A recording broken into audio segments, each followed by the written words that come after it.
Just turned everyone off, I think. Yeah.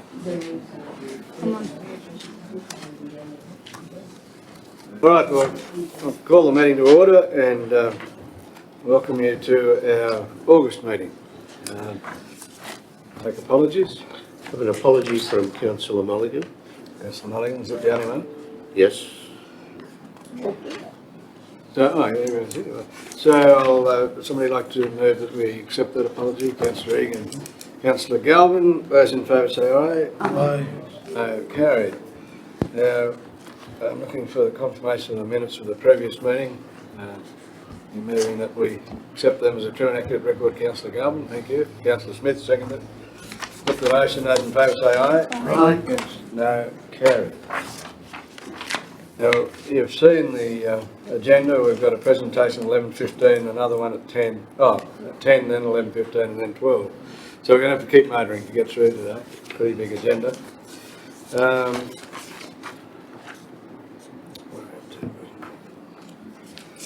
We do have a mayoral minute, which is you have received electronically. So we'll start off with the July Technical Services Report. Thanks, Alex. Happy to take any questions on the report to start with. Given that it was written for the committee meeting last month that was postponed, or this month rather, there are some updates I'd like to provide, but before I do that, are there any questions on the report? I just wondered if you could explain to the meeting why we're still getting a few trucks through town, through Warrialla. Yeah, I can. So there's been a hold-up between the National Heavy Vehicle Regulator and Transport for New South Wales, who look after what's called the Restricted Access Vehicle Maps and the Road Train Maps.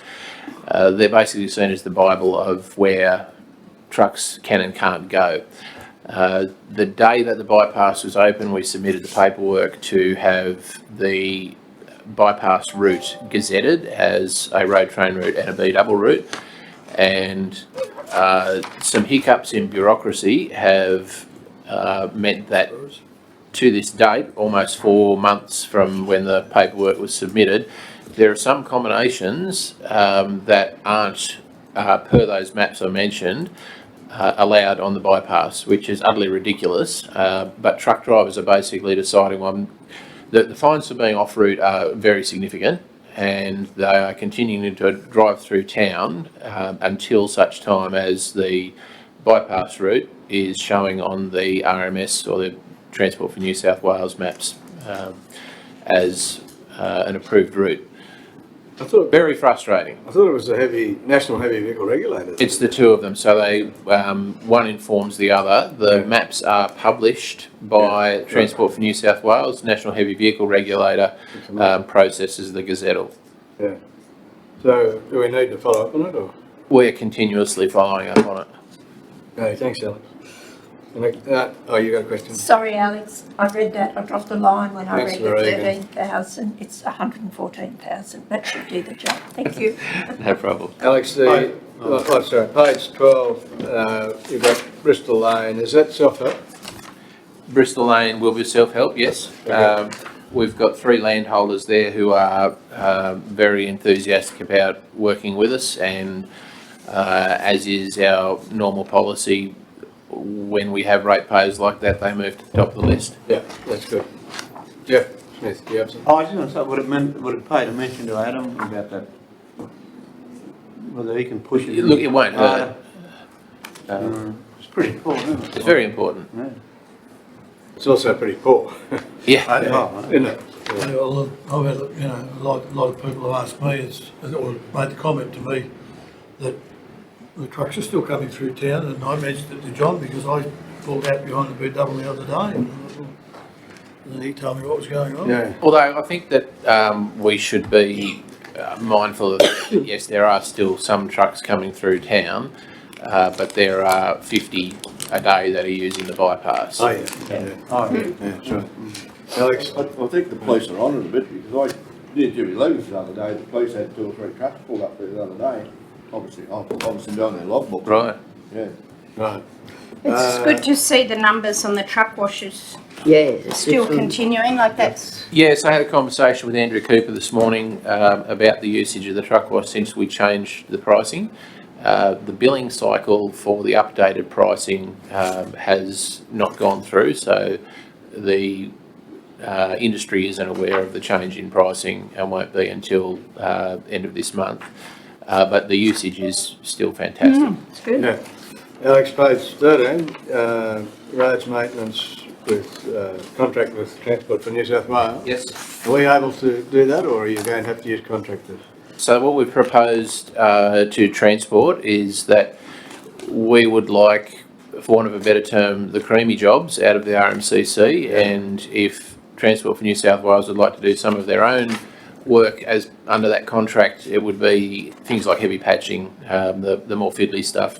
We like our full construction jobs, we're good at them, Transport recognises that, Yeah. and they are amenable to that approach. Right, so they're doing the one at Hadley themselves? That's correct. Yes. Yeah. Any other question of Alex? Or- Yeah, I do. Yes, Councillor Hall? Alex, plant disposal, is that, we don't own the tankers, we don't own the, that's page 18. We don't own the actual fire tankers, do we? We only pay for the maintenance of them and the building maintenance and that, don't we? Red Fleet is probably something that Helen can better talk to than I can, but a quirk of the accounting standard is that we actually do own Red Fleet. They sit on our books as council assets. It's a very large bugbear for every council in New South Wales, but Been for a long time. RFS equipment almost entirely sits in council's asset inventory. So do we get the funding out of that sale? No, we don't. No. That's what I mean. No, look, it's Have an not ongoing done for a long battle. time, Kelly. Point, isn't it? Country mayors are fighting it. There was a correspondence from the Valuer Auditor General, sorry, the other day saying definitely a council asset, you've got stuck with it. And I think that there were 50 or more councils that had decided they were not going to put RFS assets on their books. So it's there's definite group sentiment there that the current system is ridiculous. Yeah. Hopefully the squeaky wheel will get the oil this time. Well, unfortunately, that 50 councils that said they weren't, that will have drastically reduced because now every council that doesn't record their RFS assets on their books will get a qualified audit opinion to say that they're not recognising assets that they do own. So Yeah. we've gone the conservative, we've recognised everything so that we don't have that on our Yeah. books. But I think there will be some councils, because they were saying even councils that did have some on their books, and we were one of those councils that had some assets on our books and we hadn't put any new ones on. So we were one of those 50. We're now not one of those 50 because we've actually added them all onto our books. In breach of the law. But the Auditor General's office has been very strong on this, and I would think eventually we'll get a win, but not in the near future anyway. Is there any other questions? Page 14, Alex, the fly break, was there anything further on that? Because there was a funding shortage or thought or something? We still don't have clarity on the situation regarding the progress of the fire break. Two RFS movers and shakers are in Warialda today and tomorrow, and Carl Tooley will be meeting with them tomorrow morning to do a tour of the works that have been conducted, get a clear indication of what works the RFS considers complete, what works they still intend to do, and indeed if there is a funding shortage, what's not going to get done at all. We've had a tremendous amount of trouble getting answers out of RFS regarding the fire break, and we believe that time is of the essence in dealing with this. They're expecting to hand over everything to us late September. We feel we need to start getting a move now, tidying up the blocks that have already had work on them. So by the time fire season starts, precisely, we've got a nice clear fire break. Alex, there was someone doing some work below the depot last week. Was that RFS? No, that was a council contractor, so that was a block that we were 99% sure the RFS had finished work on. We wanted to get a start on it. It was probably the worst of the blocks in terms of how they were left. Green and vegetation. It was pretty thick, wasn't it? It was quite thick, yes. Just one thing, I'll get into trouble for saying this, but they're not knocking quite enough trees down. I don't think, No. Because that's, we're trying to make it look like something that you can still mow and whatnot. There's a lot of cases there. The block that I'm talking about, you wouldn't have been able to slash, it was that. Yeah. Yeah. I just know, there are a few of the other ones that I've seen. Councillor Smith, that's our precise problem I with know. what we've got. If council is to maintain it in the future, we need to be able to do it with a tractor and a slasher. And when there's only 6 feet between trees, it's a hard task. That's why so I shouldn't say it, but Oh, I is it? think. No, it's not. It's like I'll a just say that. Well, that's what I thought. Alex, but- some time ago with the rural park, me and Looks Jeff like had a the bit of a hills. meeting with them, they were going to clean up near the SES building, Mm. right through to So that just- to the power lines. Yeah. The irrigation crew were going to clean all that up back through there Ah. and have a look at it. I have a feeling they did a cool burn through there. Oh, this was after it was burnt, after those fires. Yeah. They Right. sent the mitigation crew to do it, clean all that up. I think it was going to be part of the 6 metre, how many metres are we allowed? It's 40. 40 metres, Yeah, from the power station back to the SE back to the SES building. building. Yeah, so we'll, They've never gone anywhere near it. I was only saying that because I say they've sent mitigation crews with heavy machinery there to do it, that's all. tomorrow we'll have a firm idea what's happening with that. At the moment, I simply haven't been able to get the information out of the RFS. They're going ahead with the burning of all the logs there. The block are cleared on the. Yeah, so happy to talk to that. On Saturday, Might have to have a grader or something on standby there. there'll be an excavator on site. Fix some trucks out. Unless they'd like to. Well, the RFS are conducting a training exercise on Saturday, burning cleared timber adjacent to the bypass, 14 hectares. Council staff will be present through the evening with a water cart. I believe there's as many as 15 or 20 RFS volunteers that will be working on that burn. We do expect it will smoulder for some time after things go up. We'll be doing social media posts today and tomorrow to get that out to the community, and we'll be directly consulting adjacent landowners. As I said to you, Alex, we should be getting some fireworks ready for that. Good bonfire. Well, we better keep I'll move moving. the recommendation. Yes, thank you. I'll second it. Moved and seconded. Put that, those in favour say aye. Aye. It's carried. Now we've got to go back to where I... Mr Mayor, if I could, Yeah. I neglected to actually point out that councillors Galvin and Matthews have declared a pecuniary interest in items 7.1 and 8.5 as employees of RAMS, and councillors D and J Colton and Egan declared a less than significant non-pecuniary interest in item 8.11 through their involvement with various community groups. Thank you. Thank you. Thank you very much. Yeah, do you want to do the mayoral minutes, which I missed again? Yes? Have you got it? I haven't got it in I front of can't even find it. me. No, I haven't, I just missed it. One? The The mayoral minutes, which it was sent out electronically and just, I just can't quite find it I either. can't find it. I've been looking. There's an email that went out. Yeah, I have an it here, email. Max, I just can't find it. So can you read it out? You've got it. Yeah, the recommendation from, but do you want me to read out the whole? You might as well, and we'll deal with it. Okay.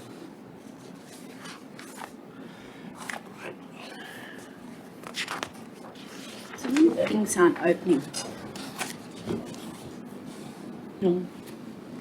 The heading is the Bingara Medical Centre update and motion for the next country mayor's meeting.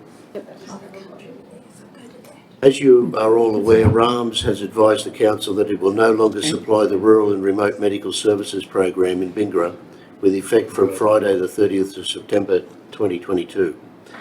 The background of this matter is dealt with elsewhere in this agenda. In my media interview concerning this matter, I made it clear that the council's least viable option is for the council to once again attempt to run the Bingara Medical Centre. I say this for several reasons, but there are three main reasons. Firstly, the council simply cannot afford the potential costs involved in staffing the medical centre with locums.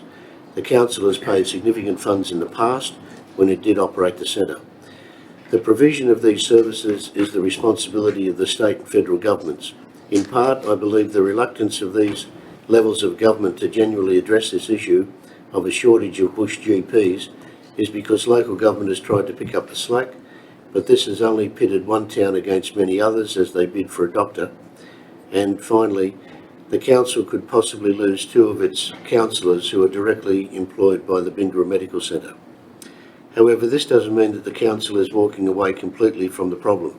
The council is actively seeking another viable option to run the Bingara Medical Centre and has been holding discussion with groups such as the Rural Doctors Network, the Primary Health Networks and various other potential providers.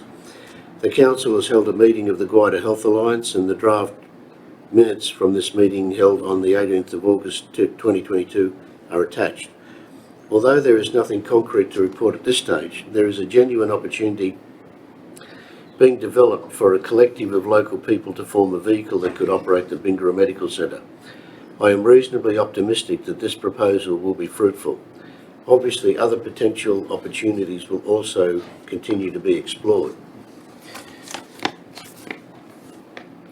Finally, it has become very clear that any future operation of the Bingara Medical Centre, and probably the other medical centre operating in the Shire, will need to introduce a user charge to maintain their viability. Motion to the next country mayors meeting. With the concurrence of the council, I would like to put the following motion forward for consideration at the next country mayors meeting scheduled for Friday the 18th of November 2022. That the Country Mayors Association of New South Wales seeks an assurance from both the major political parties that the commitment to regional New South Wales will continue with the retention of the Department of Regional New South Wales following the next New South Wales state election. The recommendation in the mayoral minute is that the council adopts the position that its least favoured option for operating the Bingara Medical Centre is as a council-controlled and operated facility, and that this option is essentially ruled out. Further, the council continue to offer reasonable support, legal and financial, to any viable management structure that is being locally developed to continue the operation of the Bingara Medical Centre, including the possibility of assistance to provide a start-up loan of around $50,000 to create a sufficient level of working capital for the new entity. Further, that the council understands and accepts that a user charge will be required to ensure the ongoing viability of all the medical practices operating in the Guida Shire. Further, that the draft minutes of the Guida Health Alliance held on the 18th of August are noted.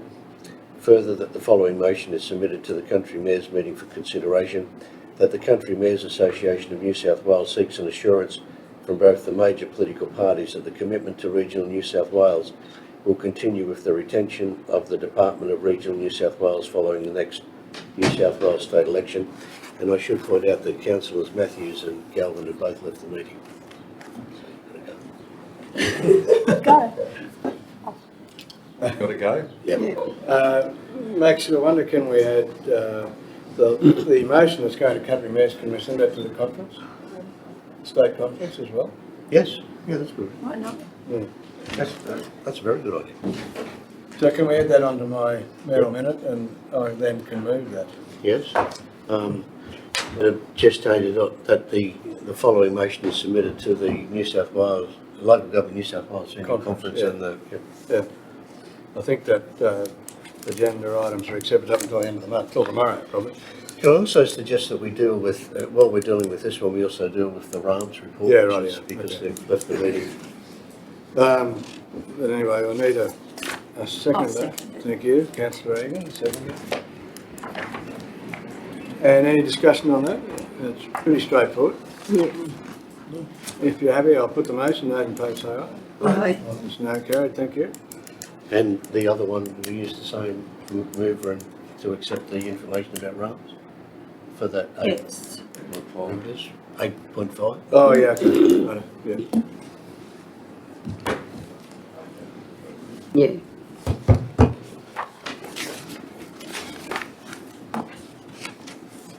So they can come back in now unless you want Yeah. to. And I think if we're really, really positive with our communities and tell them that there's going to be that on charge. I sort of wanted to be a bit wishy-washy about it, didn't she? Well, I think she was too light in the charge too, and I know that's a terrible thing to recommend, but, well, I suggested to her $70, I don't know whether she'll do that or not. But the trouble with it too is it's a bit of a Robin Hood tax. Yeah, you're right. Yeah, very much so. Yeah. So, as we discussed at the meeting, there's a big percentage of the community that will still be subject to bulk billing. If we do it that way. Well, if they're going to recognise a pension card as a bulk bill or a health card, The view is that Am I allowed to say they all should, No. the view is that it should be applied to everyone.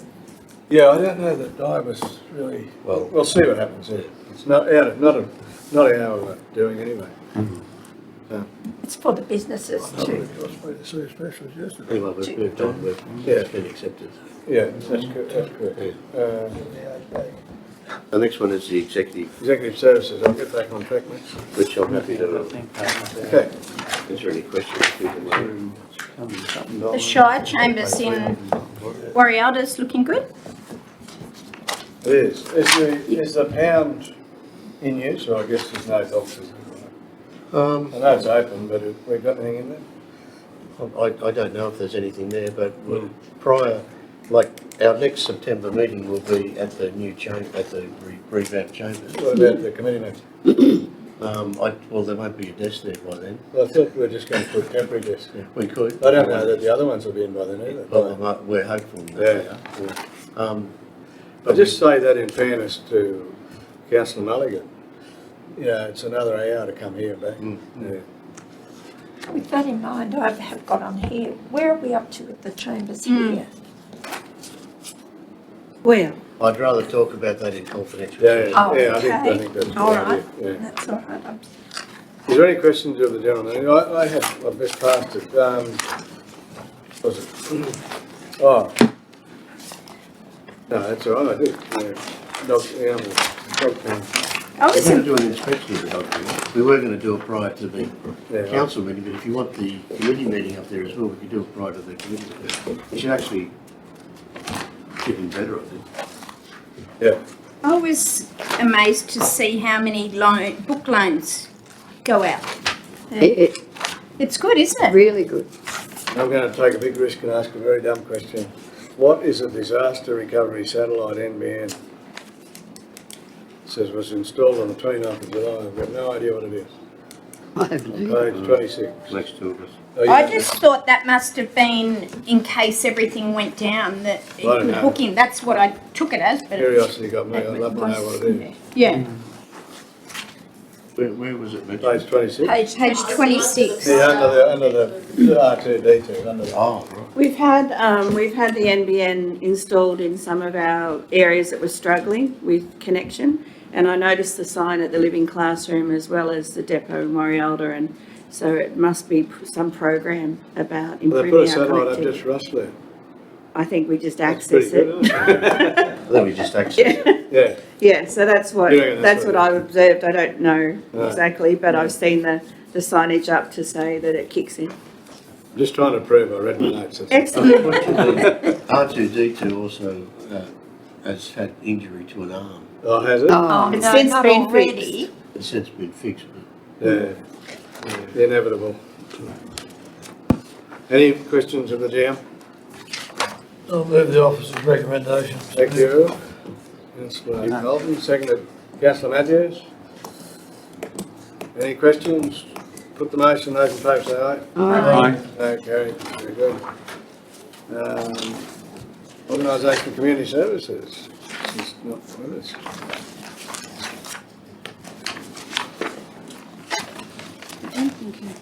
Preschool's coming along. I see Oh, that. wait, let's just wait till later. On to yours then. Page 28. Happy to answer any questions on the report as well as the monthly action progress report, which is the wind up for last year's operational plan. Yeah. Any questions of Leanne? No, I just want to make a statement. I think we Trying to work it out. punch so far above it. When you look at all the services provided and provided well, I think we do an amazing job. You can't have anyone whinge, can Can you? I tell you that I am of the same opinion, but I went to Thargomindah to a meeting the other day, and they're punching even further above their weight. I couldn't get over it. The little, Alex, you saw it. A little town as it is, 230 people or something. Yeah, my comment was that they do everything that we do, and that much again. Yeah. Wow. The whole Shire is less than 400 people. How do they get their money? It's got to be all grant money. I don't know how they do it. Wow. And you know, the other interesting thing, we're getting off the track a bit, but the state government deemed that Thargomindah was non-viable, so they stopped their fag screens. Yeah, Stop there, what? stopped the fag screens, discontinued the fag screen. That's supportive, isn't it? Yeah. But someone's supporting them because it's schmick, isn't it? I think the council owns about 80 houses in the town.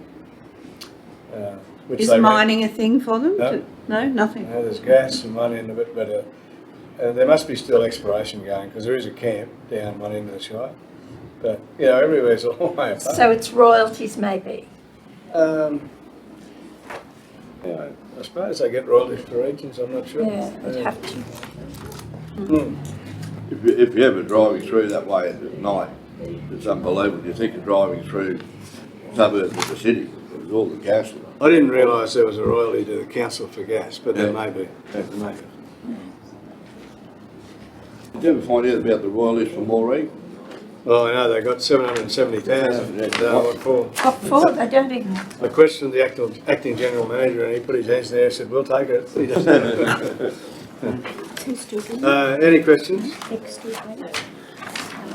Mover? You got a mover of the recommendation? Yep. Yeah. Who was it? Councillor Moore? Seconder? Councillor Smith? Still going, I didn't have anything written down. I suppose everybody read all the Yeah. what do you call it? Traffic light. Traffic report? light. Very good. Yeah. All right, got a mover and a seconder. I'll put them, a motion, those in favour say aye. Aye. It's no, carried, thank you. Max, the newspaper saying from the one news, which is right to me. If she wants to, yeah. Well, we're not in confidential, so. I thought she wasn't coming, did I? She's downstairs. Who is it? Sally? Sally, yeah, Sally Robertson. Robertson, yeah. She's very friendly. She is very Yeah, I had it nice. the other night. Is the next one 8-6? The next one is the review of the current staff Staff delegation. delegation. What page Page is that? 103. No, 73. Oh, No, 103. 73. 73. Oh, 73, yeah. 73. what have we done? Gone backwards. Because we just. Oh, yeah, those. yes, I've got it. Yours is different. So this is only for information, isn't it? Oh, well, it's That might be- There's not. confirmed by the newly incoming council. No, that's all right, but there's I've no, gone forward. oh, well, I Jump doubt there. there's no discussion really. There's two lots of these things. Yeah. so I picked up the wrong one. Is everybody happy with this one? You can ask questions if you like, it's just formality really. Yeah. I'll pass the recommendation. You're going to move it? Councillor Dixon, thank you. I'll second it. Councillor Matthews, second it. Everybody clear on it? This is a pretty good document, this whole book, Yeah. carrying your car, because it tells you what the roadworks are going to do and everything. It's So very good. Yeah. The next item, 8.5, was dealt with. I've got a mover and a second that motion, those in favour say aye. Aye. It's no, carried. We've got presenters and So we're on to 8.6, and this is just. Round. I Well, pages on Done. that. So you're up. don't know what. Now we're on page We move forward from that. where you were. Does anybody know what 8.6 is? Hello, Sally. This is not bad. 8.6 is on 125. Okay, thank you.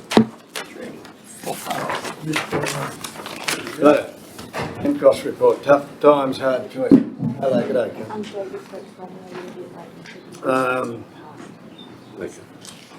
Once again, this report is for notation. I don't know if there's any comment.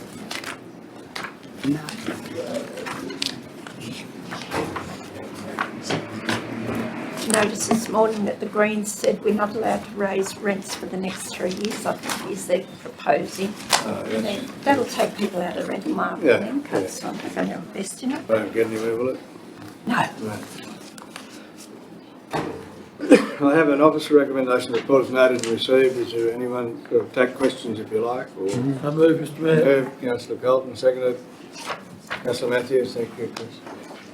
Put that motion, those in favour say aye. Aye. Carried. 8.7 geographical localities on 132. This is just tidying up. It's, It's interesting though, isn't It it? is, Where mail's not going and yeah. whatever because of the address, rural addressing. So, well, any- that should be just a, I'll move that. It's important because of, like emergency services and Yeah. everything. Can't It's im- find their way. Yeah, We've it's got to very, get it very right. I important. won't read the, Yeah, sorry. I won't read the recommendation because it's a fake one.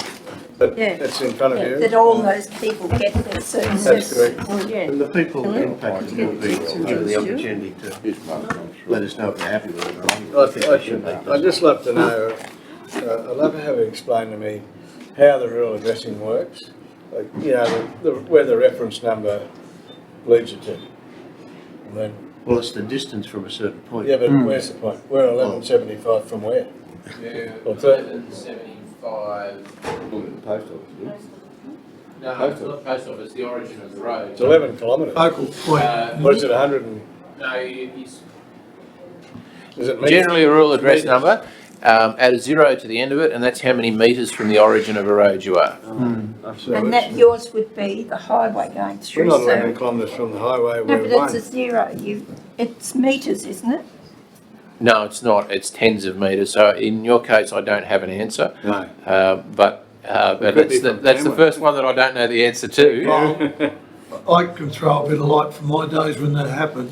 It's a focal point on the main roads and they're picked up, it could be I'm not sure whether it's the intersection down here or whether it's from Barraba. Right. Or wherever it is, but there are focal points that the RMS designated and that's where your measurement's from. So we blame the state government. On council roads, it all makes sense. All right. Private highways, it's the same, I'm not sure if it actually starts at Glen Innes. Yeah. And then I think there's another focal point in it, somewhere in Inverell, and that's where that's how it all works, Yeah. on the main roads. Right. There's not a lot of logic, I could say. We started but somebody fighting this probably fight made a lot back of when money Mark thinking was it up. on. No, I'm not fighting, I just want to understand. No, I don't- I'm trying to I can understand it organise back how you then. get golf handicaps. I hope the postie understands it. Yeah, well, obviously didn't. We're It's changing more- things. Yeah. It's more the emergency services. That's Yeah, it's right. the emergency, and they changed I went home in my lunch hour the other day from work and obviously the ambulance was in the wrong place because I went outside and the ambulance pulled up out the front of home and obviously on the wrong spot. And then next thing took off with Yeah. lights and sirens. Yeah. Yeah. And the same with Bora Road, Noel Bora Road. Yeah. It's exactly the Well, same. it's part of this, isn't it? Yeah, Yeah. yeah. The Kira address is really bad. We often get an ambulance up our driveway. No, Yeah. you don't want us, you've got to go. And, up. Yeah, Yeah. up the road, not the street. Mm. Yeah. and wider We've got terraces and Kira wider Lane, streets the Kira same. Road, Old Kira Road, Kira. Yeah. There's too many Well, I don't Kiras. think you can do that anymore with the geographical names board. You can only Yeah. have one, but that's in the past. of course. Well, they're in my driveway, someone needs them. Well, it might be handy if you. All addresses need to be GPS waypoints. They are all, I think all the rural addresses are GPS. Yes, but- all our rural addresses do have GPS waypoints on them. When they are assigned, the landholder is advised of the coordinates of them Yes, for their that's rural correct. address. Yeah. Okay. When Mr. had a heart attack. Well, that's What do we got? We got a move in a second. Put it down. Corbett Road. Yes, we've got a mover and second, councillor Regan, seconded by councillor So Galvin. that, the geographical localities, we're moving a second, put that motion, those in favour say aye. Right. That's now carried. Thank you. 8.8 July councillors report. I see you've all been busy. Move the recommendation. Yeah. Or whatever it was. Yeah, it Yeah, is. That's what it recommendation. is. Received. Thank you, councillor Regan, seconded. Councillor Dalton, those in favour say aye. Aye. Okay, I'm flat out keeping up with this. 8.9 country meeting minutes. That's really only for notation. We're also Oh, there is one. asking to support the submission that they're going to make in relation to the New South Wales biodiversity scheme. You're correct. And we'll do that with pleasure, I would say. Yeah, actually, it was really interesting. It was unanimous amongst all the country members there. There was, I think, three public servants came along and did the presentation because I thought they were very brave. it wasn't the minister that couldn't be there or somebody. And they copped a hiding and they were just the messengers. And they were brave and they held their medal and they went through with it. But there was one fellow gave some excellent examples of how this is just completely stopping progress in the bush.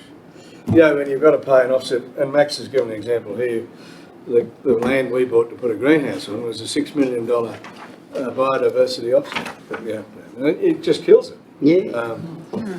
And I hope they took the message back with them, that we need to support this. And I was just going to make a comment about country mayors. I'm often asked about the value of the country mayors meeting. Some are a lot better than others. You get a lot more out of some than you do others.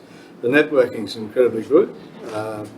But something like this is revealed, now it's sort of in black and white, I've never really thought about it, how important that we fight this biodiversity out.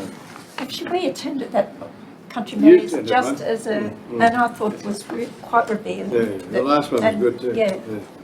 Also, the rural health cause that they're on is good as Yeah, well. that's We went to why we that were forum Mm. and I thought that was a really good initiative and proved its worth. Yeah. Yeah. We just go for the jokes.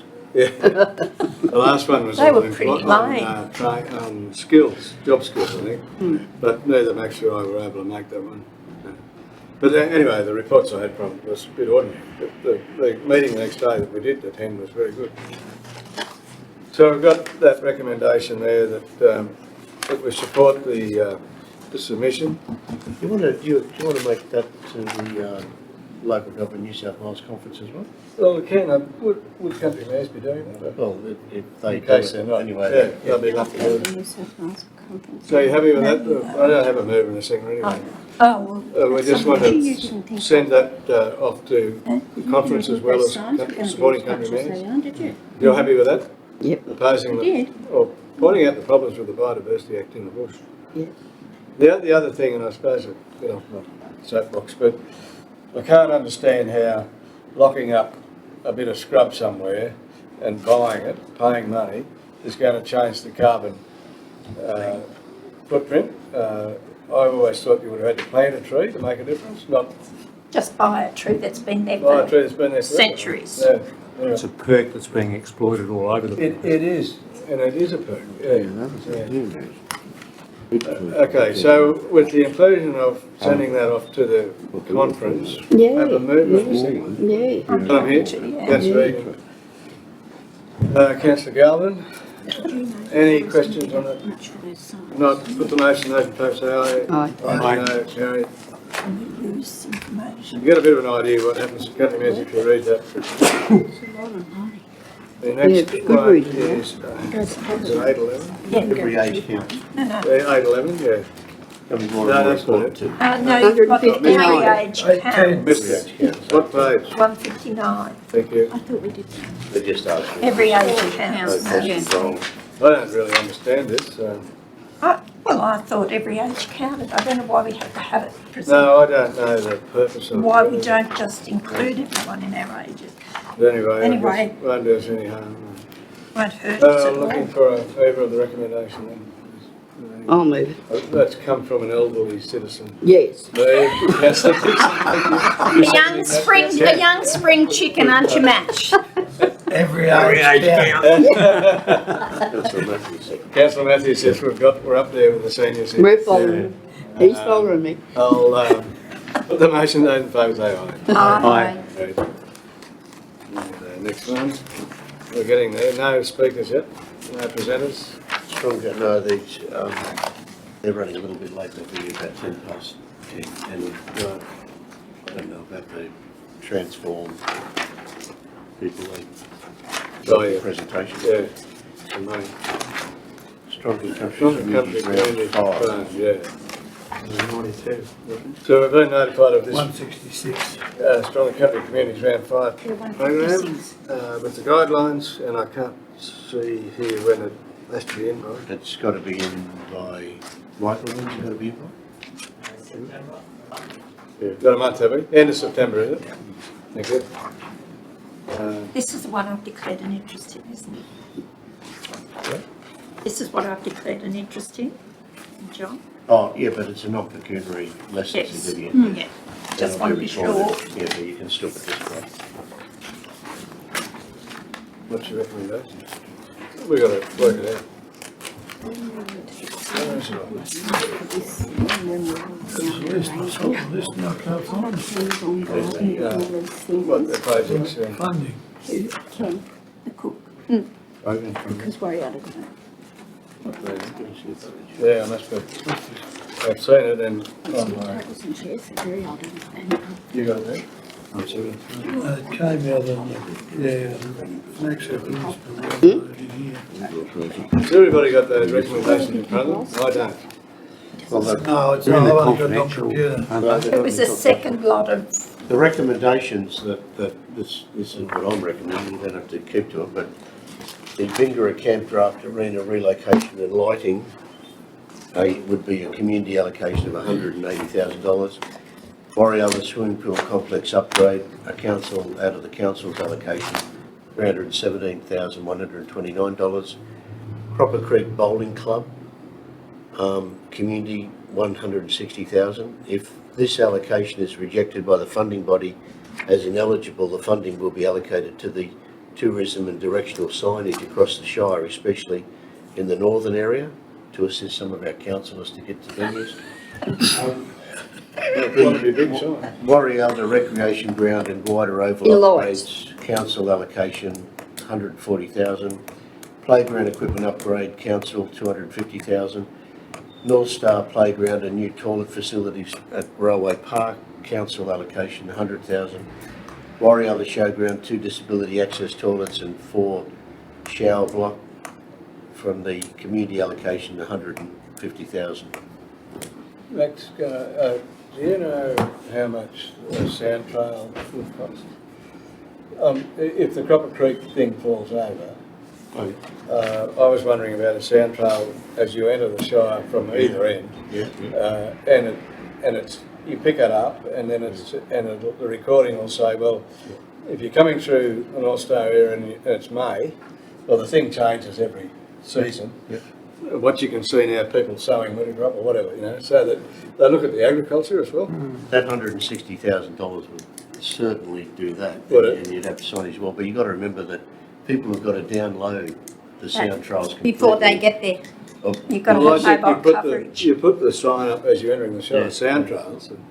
Yeah, no, but if you don't download it off the internet, it won't work where there's no internet. No, I know, and I guess. And you've got to have coverage. Well, you will out there with Inland Rail. You'll have phone coverage, that's what you mean. Yeah. The other thing, Max, I was wondering, those blocks that are needed at North Star, is that not something we could put on the Inland Rail to provide? It'll be them that'll, The toilet block. yeah. I think Inland Rail usually give out like $2,000, and they Yeah, think but that's. won't they be there? Well, look, they're talking about putting up a pilot camp Yeah. of about 50 people, and if that happens, I would imagine they'll leave that behind. As a Well, gift. that's what I meant. No, they will, they're pretty good that way. So there'd be something, It'll be the contractor, not the Inland Rail. so we don't need though to double up's what I'm getting. Yeah, good We It won't be in the Sort right of- spot. Yeah, At the they have fade. to. I mean, they Yeah. might be transportable. Transportable ones like the ones I that, think they'd be pump out. It would be transport. Yeah. Be the bones of a setup, so. I'm just wondering whether we might be able Delay to it. delay it slightly and use it for Yeah, something. Well, you've got to apply for this grant. If you want to take that off, then you can be applied to somewhere else. And if I just point out, it will be 2024 Yeah, it's gonna be a before while, yeah. work on the North Star North section of Inland Rail commences. Oh, okay. I So think it you might be need the blocks 2025 by the before time we're then. seeing and there's 12 no months. guarantee of a camp. That's right. I personally would be disappointed to see that project taken off the list. Yeah, Okay, well, we could on, I just think it's wondered pretty whether it important. might have been an opportunity. If there's any money left over, it would be good to have a hydrotherapy spa at one or other of the pools. oh yeah, yeah. It's a good idea. There's one at Barraba, did you know? Yeah, but Closed. It's closed. Closed in Closed. this, at the moment it's closed. Yeah. Yeah. Well, hydrotherapy pools will go all year round. Yeah. They used to keep I it know, on all but round. not this year for but, some yeah. reason. No, it hasn't been open for There's all sorts of, I remember when we were looking into the swimming pool and I was at Gleanliness, and there's all sorts of health regulations if you call it a hydrotherapy pool, whereas if you have it heated a certain way, it's not, you don't have to empty it all the time. That's right. Call it a spa. Yeah. Yeah, that's right. Exactly, yeah. And I think it would be used, I mean, I know Oh, it, well, lots of Yeah. people used to go to Barra, but that's all I was A thinking. lot of people go Could to use Moree. it. yeah, yeah. And Moree spas aren't suitable for health needs. No, They're they're too not. hot. No. So a true hydrotherapy pool is for people with Yeah. disabilities or issues, and it has to be a certain temperature, and the Moree baths aren't. They No. nearly Yeah. scalds you, but you feel good when you get out. Yeah, Too hot or too cold? Too hot. way Too too hot. hot, too hot. Yeah. It's a job to bear it. Mr Mayor, Max, isn't that allocation of money for Warrior Rec Ground, and could we include some funding there for electronic scoreboard? Yeah, I saw that Was it somewhere. there? Yeah, that was there somewhere. It's there somewhere, I I saw thought it that. was in For the. electronic scoreboard? Hey? For the electronic No, you're scoreboard? talking about the town's. I'm talking about the, No, but there No, was an I read electronic- somewhere something about an electronic scoreboard. Yeah. If you can hang on, I can At think the showground. What Max was talking It's about new there. Yeah. goalposts. just the and- rec ground. Goalpost and a scoreboard. Goalpost and a Alright. score, electronic scoreboard. I read somewhere Is like, it- I Yeah, didn't it was see there somewhere. yeah, there was new goalpost and an electronic scoreboard in Warialda. Yeah. No, it's covered. That's where I read somewhere, but I couldn't. It's the things that aren't been recommended at the recreation thing were the significant building works. Yeah. Because it's just a lot of money they wanted. They wanted to put lights there, and I really don't think Warrialda needs Nicholson Oval and the recreation to have the, TV quality lights. I mean, that's just Yeah. over the top, I think. Yeah, it is. Yeah. Especially when it's pretty iffy. Football's on. Oh, yeah, but I know, it's just that last year, I know, or this year in particular, I noticed that, you had a job to see players that went into the field there. That's to do with your But own. is it to do with, can we just change the bulb, like is it, I don't know. What's that? Actually, they wanted lights at the tennis courts here at Bingara and the lights Yeah. at the bowls. And we did an evaluation, it was about 180 grand, and once again, I couldn't support that, but No. on the bowl screens, it's just a case of changing the light bulbs. But that's So, like 20 grand or something. yeah, that was still, Yeah. but they're LED lights. Even that, yes, yeah. Couldn't believe their price. Yeah. Even No, I couldn't either. It's a lot for a globe. I think with you, since we've had the lights in Bingara, there's been quite a few rugby games. Like there was a schoolboys rugby game. They came, like Moree and Armidale came and met here Yeah. the other night, and there was a good crowd Yeah. there for that. So since Yeah. they are getting used, and I think there's been about 3, hasn't there, Mash? Yeah. Well, it is a nice asset, but you have to be a bit realistic. Oh, you do, yeah. Warrialda doesn't need Yeah, to no. lit up ovals. You don't need 2, as long as you've got 1. When is the, at the Nicholson Oval up there, when is the toilets and all that, when's that happening? Yeah,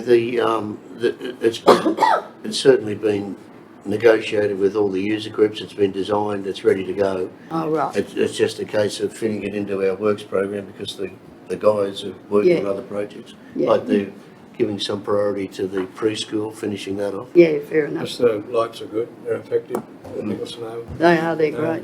Yeah, and I like the way that they don't impact on the neighbours. Yeah, they don't, no. Really quite clever. It's stupid round here though. The other day the minor league started training at 4 and put the bloody lights on. Well, at $25 an hour, they These are let you How know. stupid. Yeah. Yeah, I'd have to buy them glasses, they can't see. yeah. Okay, we better keep moving. What are we up to next? Well, you haven't got a mover or seconder yet on that one. On the, oh no, that's good. On the, Did you find yeah, the is one? everybody happy? We'll take more comment on that. Are you happy with the way that money's being allocated? Yes, I am. There was an electronic Would scoreboard. somebody in- like to move that we? I'll move that. I will. I Councillor can't Dixon and because I'm involved. you, Well, I can't. Councillor Gulman. No, Yeah. we can't. I can't either. Jeff can. What's that? Oh, I've got a second Oh, then. you got a second? Yeah. And I think just going back with the Warriata swimming pool upgrade, that's going to be used more again this year because of Moree not being opened, isn't it? And So in it's, yeah, so The- it's sort of pretty important. The money there, like, we really need to spend about $800,000 on that pool to bring it up. But the 317,129 will allow us to put a resin seal and paint both pools, and they won't have to be repainted regularly like it's happening at the moment. Replacement, the building roof, upgrade existing pump and filtration system, because it's, like about 100 years old, and replace the diving blocks. Yeah. Another thing that they'd like, is removing the hob. Yes, but, It's a bit of a, yeah, well, actually, we've investigated that, and that would upset the integrity of the whole pool. would it? Yeah. It's a bit of a problem with We thought it could life-saving. just be taken out, but it can't. It can't be just cut off. No. All right, so that's the projects When there. would that likely be done, Matt? Like, when are they likely to do those? How? Oh, fairly quickly once the grant's approved, yeah. Like we're already starting to work on it, leading up to the opening, so, I'd say the likelihood of the grant being approved is high, yeah. because we've got such a good reputation with the government acquitting these grants and You want to keep that up? acquitting them to the last cent, which is good. Yeah. We've also been told that they're hopeful that the processing times will be greatly reduced with this program, mainly because of the March election next year. They want the Everything money done. out there and to get the The paddle one thing going. completed, so I've got to move in a second. Max, can I just ask, Well, we didn't put the Gravesend Hall No. in, we would No. have No. got canned. Well, we decided that, I'm going to put the motion, those in favour say aye. Aye. No, that was carried. decided. Bit remiss of me, welcome Sally to the meeting. Probably needs some introduction. Sally's our new editor of the Guardian News, Sally Robertson. Right, 8.12, July investment rates collection. Do you have anything, Helen, that you'd like to add to that? No, so at the start of that report, there is a letter from the Local Government Grants Commission. It pretty much says in there that there's every chance that CPI won't be added to the calculation for the 2023-2024. What was that, Helen? I missed it. The what won't be added? The CPI, there's Oh. a chance that they won't be adding CPI to the FAG's money for Okay. the following year. So that was a letter to, it breaks down what our calculation is as to how we get paid the money we get paid every year. But I can take any questions if you've got any.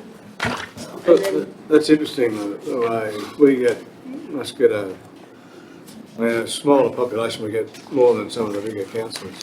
yeah, so on page, We're weighted because of our, lack of people. yeah, isolation and all those Isolation, things yeah. play into the figures as well. You've got, so in Appendix A, it shows you what the pension rebate allowance is, the revenue allowance, the relative disadvantage allowance, the local roads component. Very small print. It's all huge. Yeah, I know, but I've lost- 198. Yeah, I've gone You've gone too past it far. again. You're in a hurry today. I am, because I've got all these things. Any questions? Well, the investment report's not in there, Max. What happened to What is it? the investment report? Yeah, it is. Yes, it is. It's here somewhere. On It was 192. sent out as an additional item. Oh, okay. It's just not in that. And that, the letter that the LG asked us to table as a visitation report. Oh, In that agenda. yeah. So we've also got the statements need to be That's authorised. the next item. That's an item in a couple of, I'll do that in a minute. yeah. Here's the table there. Our cash holdings are a little higher than last year. I have, yeah, I was just still thinking. Right, so your rate collection's on track as usual. I mean, I think this council, or our ratepayers, are pretty famous for the way they Yep. pay their rates. So anyway, we've got the opposite recommendation that the monthly investment rates collection report be received. OLG correspondence dated, out of those requested. Would you like to move that way? So moved. Thank you, councillor Carlton. Councillor Smith seconded. Put the motion, those in favour say aye. Aye. Against, carried. 8.3 is on 211. Thank you. 1.3, sorry, you knew what I meant. 211, And there's a revised Yep, attachment. so everyone's got a revised, there's not a great lot of difference between Oh, the yeah. revised and the one you've got in the minutes. was that estimates that you revised or? So the original one you got was prior to the auditors being here. Yeah. The revised one is after the auditors have been here. There was just an adjustment in the employee benefits and on-costs note. So the auditors have been, they're working on them now to get them sent off to the audit office for the third round of checking that they now do to get them done. So we're hoping by the end of September we'll be able to get them lodged. But yeah, that's just the standard report with everything that the mayor and the deputy mayor have to sign off on. Yeah. Could And I then there just will be ask, a full presentation in probably October, November, where we have the presentation by the audit office. Yeah, and we'll get our, what is it, the percentages and, Yes, yeah, they'll do a full report for you and yeah. I have a question. So is there any questions? Yeah, I'll take questions. How do we normally run our sewerage at a loss? It's no, so usually, this year, it's usually in a, yeah, so last year it did make a profit. This year it didn't. it's a 300 odd thousand difference. Yeah, so if you look, the materials and services for sewerage were a lot higher this year than previous years. It was up to 470. I can get further details to break it No, I down. just wondered Yeah, if so there it's was a within the reason. materials and services, Okay, thank you. probably the truck wash. Oh. And Nauru, it went backwards again this year. What Yeah. happened there? That's recovering from previous years, isn't it? Which one? Well, it hasn't Nauru. shown like that in the past. Yeah, so Nauru.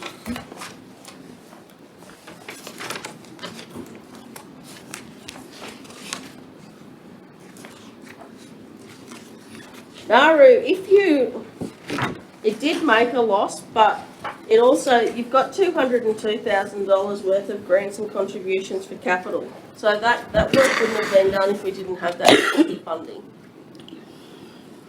What are you saying? That's got to do with the loss. Well, that brings it back.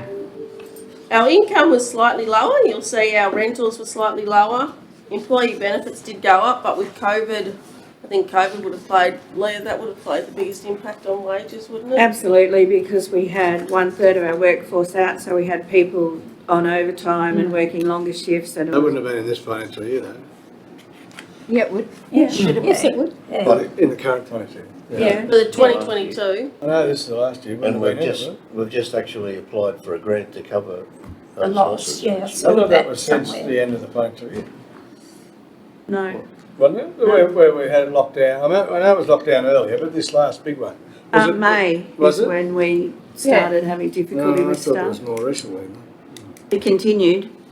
Because it was more recently that we had a lot of, all the staff caught COVID and Yeah, and residents. that wouldn't be in here.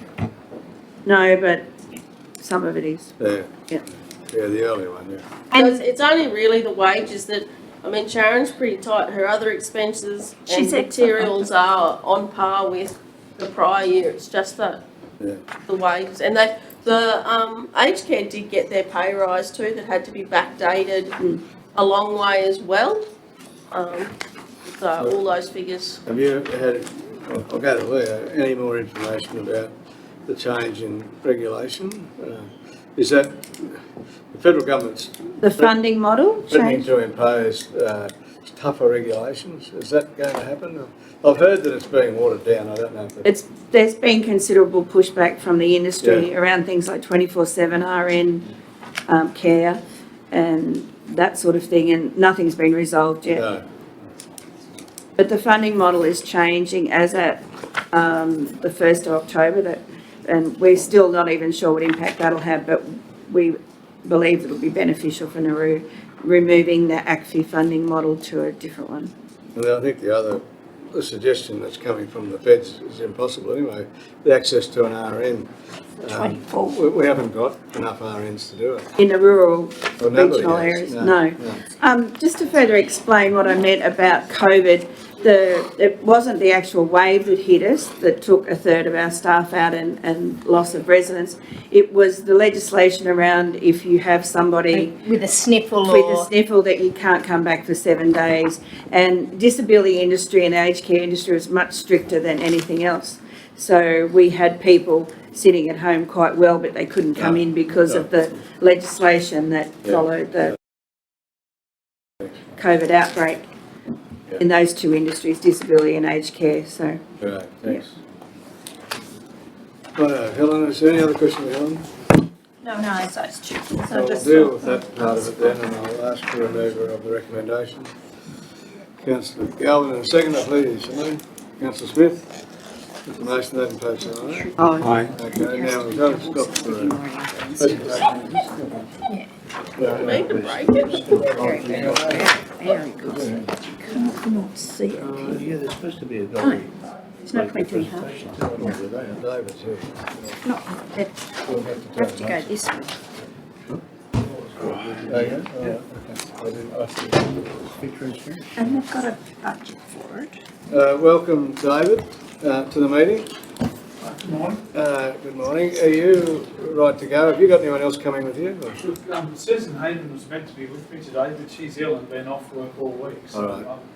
I didn't want to cancel again. This is the No. third time we've agreed to meet with you. So Well, look, if you're ready to go, you might as well take the floor, and thank you very much for coming. We're looking forward to your presentation.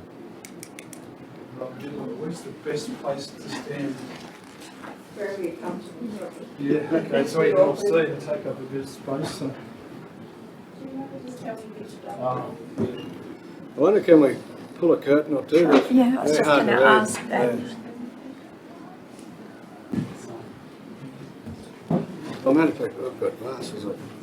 I keep forgetting. I take mine I off forget to them. read that. No, I just looked straight into it. You need to use the wine. Be good to do that. But it's because she's been, that's that French woman. Bigger degree. Yeah, Yeah. that's what it is. Doesn't matter. Oh, is that who you think? No. I'm sure. Because someone said it not. Yeah, it was me the other day. Ah, that's better. Good. If you're happy to do that. Yeah. And in fact, I think once it's all set up anyway, we should just for a period of time, just have all the meetings up there, No, I think because it's safe for all the time. That don't mind. I mean, it doesn't worry me, but I do think I'll end it. That's much better. That's better. Yeah, much better. Good morning. My name is David Quirk. I'm the General Manager of the Mihai sector, and I'm based in Moree. And right at the present time, I'm also responsible for the management of Moree Hospital. So I recruited a manager there.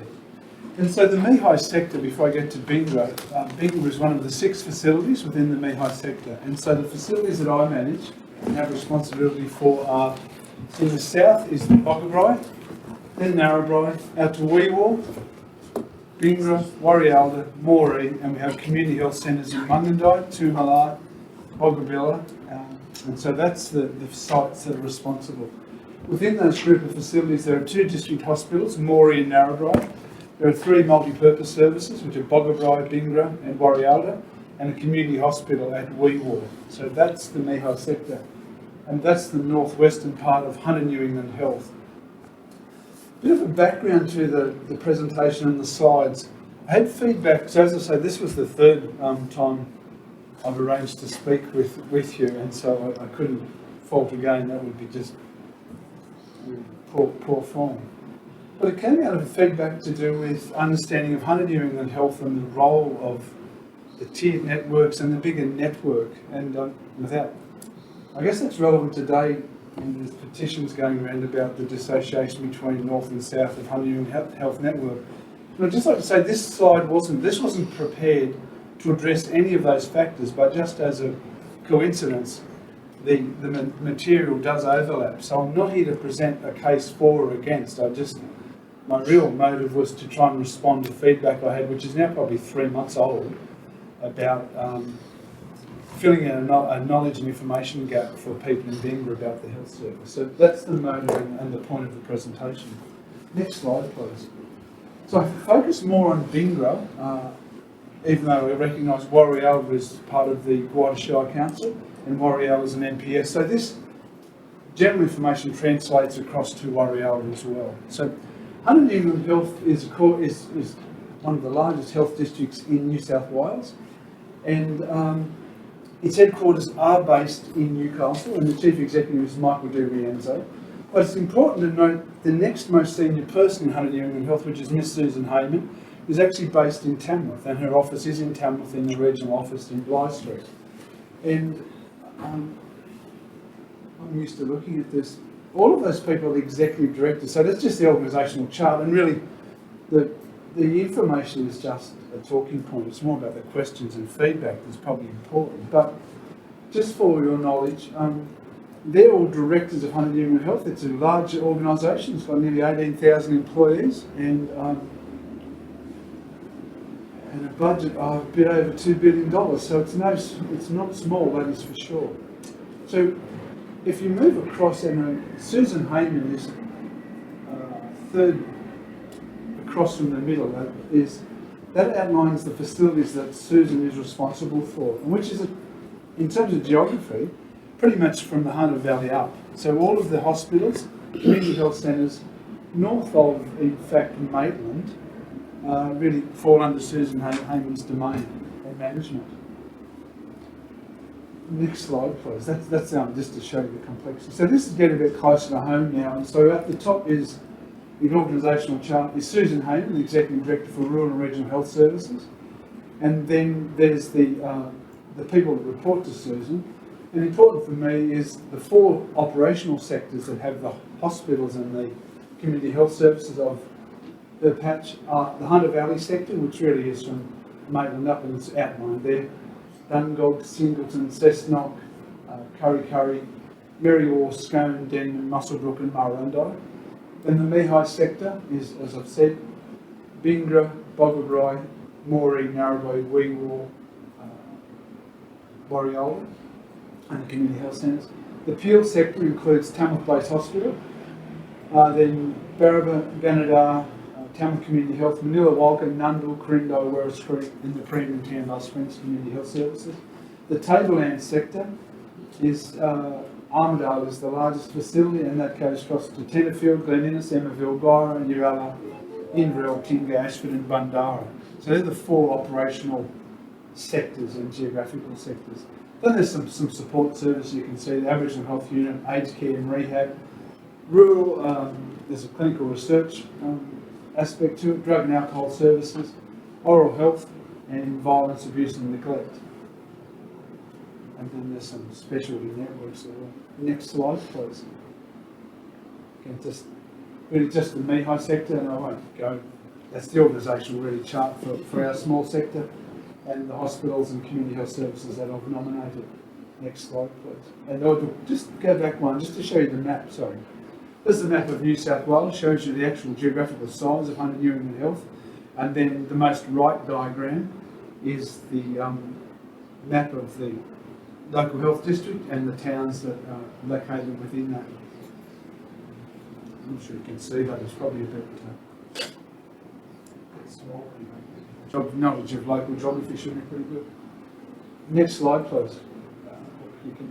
That's just to do with Bingara, and I'll skip over this. Bingara is an MPS. Its current health service manager is Sue Mack, and those that were in the Guarda Health Alliance the other night will have heard Sue has been successful in applying and being recruited into the nurse practitioner role, which will commence on the 12th of September at Bingara. And for the next 12 months, we'll have an acting manager in that role until that period. So Bingara, again, you've got nursing staff, the community health service, some admin staff, physiotherapist, clinical nurse educator, quality coordinator, infection control, and diversional therapist, activities officer. In terms of the funding, it's got a combination of funding from the federal government, which comes through New South Wales, then through New South Wales Health, and then the local health district as well. So Bingra provides aged care to 16 residents, and it has acute care beds and an emergency department. Thank you. So looking at the emergency department, its role, it's a level 2 facility, and that's important. I'll talk about the tiered network a little bit later on, but a level 2 facility determines a role in New South Wales for what facilities can do. And so that level 1 is the most basic, and that'd be somewhere like Boggabilla is a level 1. Level 5 would be a tertiary referral centre, John Sydney Metropolitan Large Hospital. So Bingra is a level 2. So its real role in terms of emergency department, emergency medicine, is assessment and treatment, really, and triaging and getting that person, if it can't be resolved locally, to the next level of care. And so in terms of the activity in Bingra, it went from 1426 people occasions of service or presentations to the ED in 2021 to 2474 in 2022. Now, the big explanation for the jump in that is over 1,000 COVID swabs. So in the small sites, people who presented for a COVID swab were actually put in their ED activity because that's where the staffing was coming from. So it hasn't, that needs to be cleared out. Look, there's also quite a good partnership between New South Wales Ambulance and New South Wales Health, and so to manage airways and more complex care, often we do use and can call upon the paramedics to assist in that, to maintain an airway and provide expert skills that they have. That said though, the nursing staff in these small communities, in fact, as it's become harder to recruit people, I realise just how skilled and trained they are, and when we go to enact to replace them, it's quite a significant task. And when people come from outside to act in these roles, they're confronted quite often with the level of skill that's held by the generalist people at a local level. So I've mentioned the recent appointment of the nurse practitioner and the medical services. So Bingra's got a combination of medical service models providing care. So our preferred option is the local general practitioner with a visiting medical officer contract.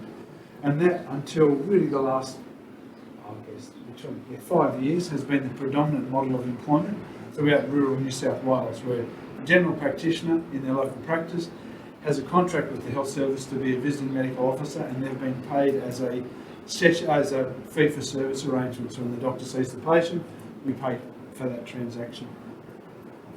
With the decline, just go back a tad, with the decline in general practitioners, and Bingra is typical of many of the other communities in rural New South Wales, we're looking for other options to provide medical care as those general practitioners either retire and move away, and we're not able to recruit. And that's the biggest challenge that I face, and I think the health system faces as a whole, is the recruitment of our workforce. So right at the moment, and for the last few years, in fact since 2012, so I'm now talking in excess of probably 10 years, we've relied upon STAR, which stands for Small Towns After Hours Program. That was an agreement way back when the Division of General Practice was based in Moree, and it was about the doctors on call for district hospitals supporting the smaller sites with being on call and providing telephone consultations. So that has continued, although the workforce of that has contracted as well, I might say. When it started, it had 17 doctors. I think they're down to about 6 at the moment doing that service. But what the health service has done as of last month, really, we've contracted another company called My Emergency Doctor, which is what the MED stands for. And that's so STAR was predominantly a telephone-based service between a general practitioner based somewhere in this part of New South Wales. My Emergency Doctor is in fact a virtual video imaging between the patient, the nurse and the doctor, who's at this point mostly based in Victoria. And the feedback so far has been really, really good and much better than I had expected and hoped for, to be honest. So as of last week, Bingra had seen 37 people through that model of care, And to the best of my knowledge from feedback from nurses and the people involved, people were quite satisfied with that consultation, and certainly meets all the regulatory requirements. And just for the record, it came up at the Guide Health Alliance, the doctors who are working for My Emergency Doctor are all based in Australia. They are FACEMS, which is Fellows of Australian College of Emergency Medicine, and they are meet all of the authorities to practice within Australia as a medical practitioner. So there's absolutely no truth if you've been told they're overseas doctors. Some of them may have come from overseas for sure, but they're based in Australia and they meet the regulatory requirements to practice medicine in Australia. And they've been appointed through due process as to have clinical privileges with the Area Health Service as well, which is a legal context. David, STAR was also set up, wasn't it, originally to help people, like doctors in the area, have a weekend off because they were overworked as well? Tiffany, the original motive is STAR. It's actually based on a model in Central West coming out of Cudal. I went down and saw that, and I worked with Fiona Strang, so I can give you. Yes, it was. So it was based to do short-term cover. Because they were overworked and trying to go to a conference, go shopping somewhere, have the weekend off at short notice, cover short-term sick leave. So it was envisaged just to cover between 4 and 24 hours, to be honest with you. Then in recent years, and if I take WeWar as an example, STAR's really been supporting WeWar 5 days a week, 24 hours a day. It was never developed with that intention, and I'm grateful that it did continue to do that, and the doctors that supported it, because it's kept a medical service in WeWar.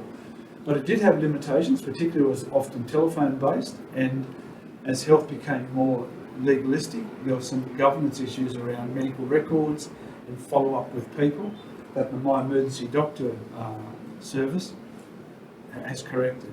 And again, the feedback being visual and the patients involved in the consultation, it's been far more successful than the telephone-based model. So I think it's an evolution of that. Next slide, please. As I said, Bingra has an inpatient role, so it has 6 acute beds, and that really is low care acute care. IV fluids, maybe some IV antibiotics, dehydration, but it really is a level 2 facility, palliative care, acute medical and respite, consistent with that level 2 delineation. And then it's got access, got quite a good telehealth network to allied health and other specialist teams within Hunter New England Health. There's just been some, you can put the slides in, there's been some painting and some minor renovation within the thank you. The other significant role that the multi-purpose services have is their residential aged care. So Bingra has 15 residential aged care beds, said 16, one of them plus the one respite bed. So it is under New South Wales Health and Hunter New England Health, but there is an expectation we comply with many of the Commonwealth guidelines, and I heard the previous speaker talking about the COVID implications of COVID. So for the MPS, we were meeting 2 levels of care, I suppose, and 2 standards, and the simple rule was whichever legislative requirement had the highest level of protection or governance, then that's the one we went to. So we managed the 2 levels of legislation quite effectively, I thought. And there's been some real investment in recent times in that middle part of the MPS. If you haven't been there, you'll have seen it. If you haven't, it's worthwhile having a look. About opening it up, reducing walls, it's more open and visually far more attractive than it used to be. So our goals there is to provide a good quality of life, independence where it can, and well-being for the residents. And for the most part, I think that's met admirably in Bingra. Certainly, of the 3 MPSs I manage, I mean this quite sincerely. I've had elderly relatives of recent times who recently died who've been in aged care facilities, and I would be more than happy to put any of my relatives in any of the 3 MPSs that are managed in the Mehai sector. Sure. Next slide, please. Community health services are an increasing focus of what gets done in the smaller sites, and so as community nursing, Bingra is fortunate to have a physiotherapist, and that's not the case for every small community, so I do say you're fortunate in that regard. There's Child and Family Health Services, and I note that we've got a vacancy in our Child and Family Health Nurse position at the moment, and we're desperately trying to find someone, as has been not successful. Diversional therapist. It's supported by people coming out from either Narrabri or Moree for some of the specialists allied health, and Inverell still has a role for drug and alcohol in Inverell. Next slide, please. Supporting services, so there's imaging radiographer comes out from Moree on a weekly basis. There's also a couple, two staff at Bingwa have remote radiographer licenses which do chest x-rays, simple abdominal x-rays and basic limbs, and that's a great addition to the emergency department. Ultrasound is available either in Inverell or Moree. There's independent ultrasound and CT at Moree. MRI is only available at Tamworth in this part of northern New South Wales. Pathology in Bingwa, it's actually covered by Pathology New South Wales, and that's a data collection. But we've got increasingly sophisticated point of care testing. So for point of care testing for someone who has a suspected heart attack, you can do a point of care test and determine troponin levels. There's other biochemistry, and we're about to expand that into some of the other blood chemistry to increase that. So, next slide, please. As I said, medical staffing, GP VMO, and my emergency doctor now, allied health. We've got local physio, visiting support staff, and increasingly virtual access to other specialists as well, and that's a great thing with the development of our telehealth services. The most significant workforce is the nursing workforce. I won't go through the numbers, but of the 6 sites also managed, Bingwa actually has the most secure workforce, which is worth noting. So there's one vacancy I'm aware of now that was created recently with one of the nurses moving to Mudgee. But Bingwa is by far and away the most reliably staffed and has the most consistent staff profile in any of the 6 sites I manage. I'm grateful for that. David, you might outline the nurse practitioner role. That was interesting. So the nurse practitioner is, first of all, they have to be a registered nurse, but then there's additional education, university qualifications and practice training that accredits and gives that nurse an authority to practice in their own right as a practitioner. So that gives them some prescribing rights under the poison schedules and acts. It also allows them to do clinical procedures that other nurses are not accredited or expected to do. So things like suturing, some diagnostic work, back slabs, application of back slabs for fracture stabilisation. As I say, 2 staff in Bingwa already do x-rays. So it just expands the role of the nurse practitioner, and they've got a more comprehensive range of clinical skills. And the relevance of that for Bingwa is that, given the current workforce that you're aware of that, is for the VMOs, that will work well for my emergency doctor because you've got the face-on doctors with the clinical expertise and you've got someone locally who can start to implement some of their recommendations and requirements for care. So that has been fortuitous coming together that we've got a nurse practitioner in Bingwa to help in the present local doctor workforce. Maybe that's a trial basis for 12 months. Look, I wouldn't say trial. So what I envisage it'll be a permanent position. That was my question, yeah. So I don't expect the Sue being out for 12 months is a shorter term, but the position is in Bingwa, and if Sue would have not wanted in 12 months, I'd be re-advertising it for another nurse practitioner. Okay. So no, I wouldn't say it's a trial in terms of the presence of the role. Sue in the role is a 12-month contract. Will that be at every MPS? No, not at all. No, will it be in the future? Look, I think that's an aspiration of the health service, Yeah. yes. So at the present time, there's been nurse practitioners recruited for Bingwa, Gunnedah. Glen Innes, isn't Yes, Glen Innes and Tennerfield's a possibility, and we advertised Weewar, and the 2 recommended applicants subsequently withdrew. One went to a position in Cessnock, and the other decided to stay where they were. So, yeah. So I think that certainly that's what we're trying to do to support the workforce.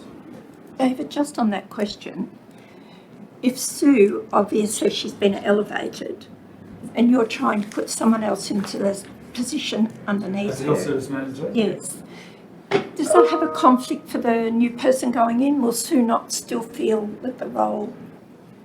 Look, I've spoken to Sue about that, and so they're different roles, and Understand that. there'll be some challenges with that as the staff will have seen Sue as the person who's been their manager and leader for a number of years. But with, I think, appropriate reference back to the correct person, so it's likely, I've got 2 applicants who have applied for that role, which is good, and they'll go to interview next week. But whoever the actual successful applicant is, I'll be investing more time in saying to the clinical staff, Sue is no longer the manager. Her role is a clinician, not as a manager, and that will change over time. Look at Moree as an example. I was a manager in Moree for many years as the health service manager. When I got the general manager role, and people still wanted to come to me as Moree and go around Bronwyn Koch, who was the appointed manager. And it was about me saying to them, I'm not that person. You need to go and talk to Bronwyn. Okay. And then if it needs to come to me, she'll be the one who directs it to me, not you. So we'll employ those same techniques at Bingo to reinforce with the clinical staff. Sue is a nurse practitioner and has a role in clinical care, and in terms of organisational management, she won't have the authority. And that's important. I guess it comes back to organisation governance as well. So her legal authority to sign off what she currently signs off won't be there. She won't have the delegation to do that. So the software systems that we pay people, pay bills, authorise, she will no longer be that person who has the legal signature to sign off on things. So it's very much a clinical role. It's not very much, it is totally a clinical role. Thank you. And you don't know how that's going to work yet, do you, with on-call and things like that? Like if... I've got so not to go dead set in stone, this is going to, but what I can tell you, Tiffany, is we've looked at the presentations, and so most of the presentations they occur between 10 o'clock and 6 o'clock in the evening. That's when 2/3 of the presentations occur. So in terms of hours of work, that would be a sensible way to run that. And then whether it's weekends or not, we'll look at what the medical workforce ends up being in the short term. And so if we looked at the past, so if we had Dr. Wern coming as he is, then ideally you wouldn't put Sue on the weekends if you've got a doctor covering there. So you do the weekdays.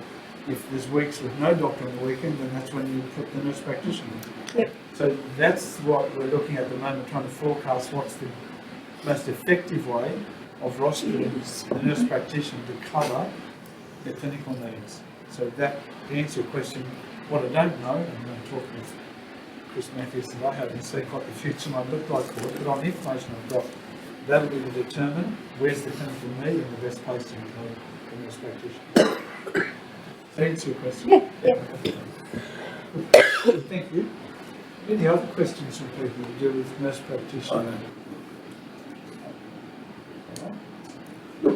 An important thing that's not apparent, so within the service it's very apparent to me. And so my background is, I come from a nursing background, I'm also a midwife, I've spent years in intensive care, I've spent years in remote rural communities in Western Australia and the Northern Territory, and I've spent the last 20 years in Moree. So I do believe I've got a broad clinical experience and as well as a reasonable managerial experience. And so this is headed networks and streams. And the benefit of that I see, and I've been to keep my heart on my sleeve, I'm actually a supporter of the larger health service for these reasons. That the clinical networks have really supported rural services more than I think they've been given credit for, and more than sometimes local clinicians give them credit for. So on this side, you've got and also the chief executive on the left-hand axis, and then you've got the networks and streams. So the networks and streams are made up of clinical experts right across the district. So whether it be from Sue, who joins in some of the aged care network, or the people at Moree or Warrialba, there's people right across the local health district participate in these clinical networks and streams, and they really support the clinicians in terms of discipline, knowledge, development, innovation of how we care for people. Across the top axis is really the organisational structure.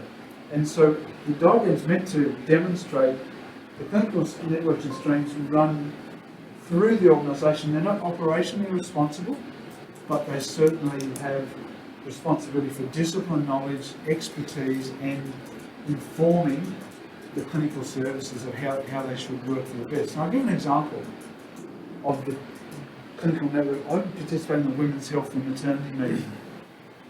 It met yesterday. And so we spoke about the workforce issues in the rural district. We spoke about an innovative program to improve the quality of care for women presenting to hospitals that are not birthing hospitals in Hunter-Newman Health. So someone presented to Bingra, which is one of those sites, and there we've got better resources, better skilled staff, and appropriate equipment and medications and so forth here to meet the needs of that woman at the time. So that's a good example. The other thing that really is important in using Moree, the example, is the maternal fetal medicine service. So 20 years ago, when I first went to Moree, it was regular that women would present to Moree Hospital with no antenatal care. They'd have had, and I mean no antenatal care. They wouldn't have seen a doctor, midwife, anybody, and they'd turn up literally with a baby's head on view, and sometimes they didn't even get into the ED. There's a number of babies born in the Emirates Bay Moree Hospital, I can tell you. And I've helped with some of them. So that is not a good level of care, can I tell you? Those women were at risk, and so was the baby. Over time, we've put in Aboriginal Maternal Infant Health Services, but now that's a rare event. And in fact, I can't recall the last one in recent times where that, certainly there's never been an occasion in the last 5 years where there's been no antenatal care. But the point of that is there's now a maternal fetal medicine service, comes to Moree once a month from John Hunter. He has a fetal maternal medicine specialist, 5 other specialist clinicians, and the women seen in Moree come from Colarinabri, Walgett, Weewar, Narrabri. They can be from Bingra, Warrialba. It's just a matter of their local doctors referring them across there. And so what does that do? That puts women at risk and high-risk pregnancies in contact with really expert people, tertiary level experts, once a month, and they're either directed to have the babies in John Hunter, Tamworth, or some are retained in Moree because they're much better monitored, and we feel more confident in Moree to provide birthing services to those women. So that's a good example. Other examples are the renal networks. So Moree has a renal dialysis unit. There's a visiting renal physician comes once a month with a team to manage that. We've got visiting paediatricians. We've got visiting cardiologists, visiting respiratory medicine. There's also specialists go into Narrabri, which is part of that tiered network. The other way, just go to the next slide. I don't know if I put a slide on about the tiered networks, but it's more about the clinic. I've sort of explained that about building relationships, capacity within our clinical staff. Next one, please. This is what I'm talking about here. It's about improved identification support of district-wide priorities and improving healthcare delivery. And certainly, not just my opinion, I think there's ample evidence and data to support that claim that there's been significant improvement in some of the health outcomes for rural people. The tele-stroke service is another example in Moree that services places like Bingra and Warrialba. I don't know if you know that, but if a person presents here with symptoms of stroke, the options are to go for here, probably to Tamworth because it's closer, but certainly to the west and Narrabri to come to Moree where people have perfusion CT scanning. We can give them anti-clotting drugs in Moree, which decreases the damage from stroke, and we get them to John Hunter within hours, literally. And They often operate on the same day and have clots removed, stents put in. And I was reminded just recently with our new imaging service that disrupted that telestroke program.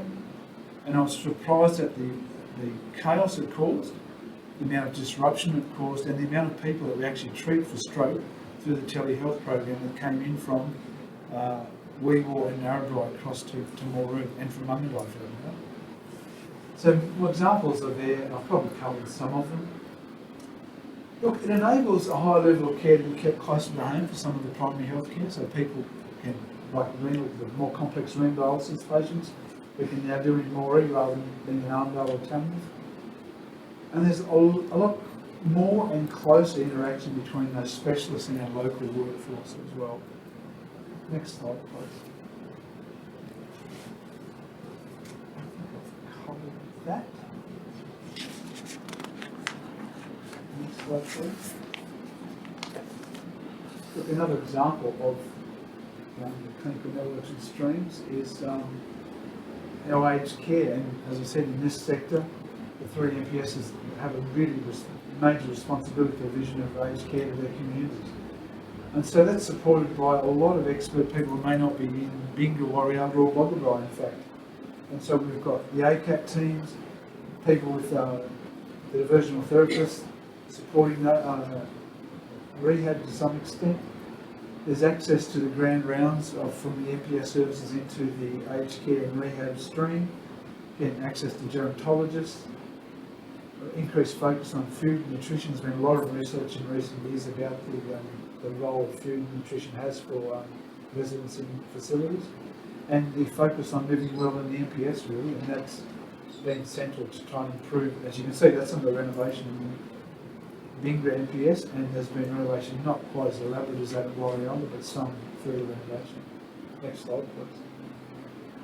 Other networks that have real benefit to us are the critical care. So we've got critical care cameras in all of our facilities.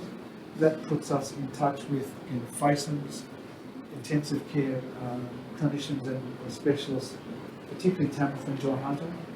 We've got the tele-ECG, which is again, if you come into one of our facilities now with a cardiac-related condition, have an ECG, that will be directed to a cardiologist, and that will be read within. If there's confirmed symptoms of active acute myocardial infarction, then it'll be read by a cardiologist straight away. David, this is a function of Hunter New England Health. Is this a state program? No, it's not. No, What I'm getting at is that we're Adam Marshall's addressing this meeting at 12 o'clock, and he's going to be asking that we recommend people sign the petition. What I really want to know is what we would lose if we lost Newcastle, if we lost the Hunter out of Hunter New England Health. Would these sort of things still be available? Can I just ask something to go with that? When we were before, David, remember when, like we had Mihai, when we had Mihai and we had McIntyre, because I'm uncertain like John. So when we had that, we still, I mean, of course, everything's more advanced now because it's 20 years later, but we still had, people still went to Newcastle, flown to Newcastle if they were really bad. That would still happen if they went back to doing the smaller clusters, wouldn't it? Is what John's trying to say. I'm really going to be considered my answer because I'm now in a political debate, which I don't. Well, listen, we don't sort of make it. So no, I'm not. I'm just trying to answer your question honestly. So as I said, this was prepared before the petitions that were going, so that wasn't my motive. But to answer your question, because I've been in Hunter New England Health now since 1994, so I've been under general local boards, the districts, and then the bigger districts, then the area, and the bigger area. So I've seen the 5 evolutions of service. Tiffany, to answer your question, when we weren't one confirmed organisation, the transfer of care to other sites was more complex. And so, because those sites, whilst they had an obligation, they weren't directly responsible for us in terms of that tiered network, right? So, if I just give an example of further west, because I've still got colleagues who I stay in close contact with in Western New South Wales. Their partner health service is South West Sydney. Now, that might be what the documents say. Can I tell you from the management pragmatic level of getting people from Brewarrina to Dubbo to South West Sydney, one of the bigger hospitals there, that's far more cumbersome than to get a person from Weewar to John Hunter. Which would be what would So- happen if we went back to Well, that. that's- If we use the example of those other rural models, that's exactly right. So Murrumbidgee is the other one. They come into Illawarra, I think it is. They've got a lot more barriers to getting people moved from those smaller communities to the larger sites. I'm not saying it's not going to happen. You're right. We It used would to just be- transfer people to John Hunter, for sure. But less people went to John Hunter would be my first point, and getting them there was often more cumbersome.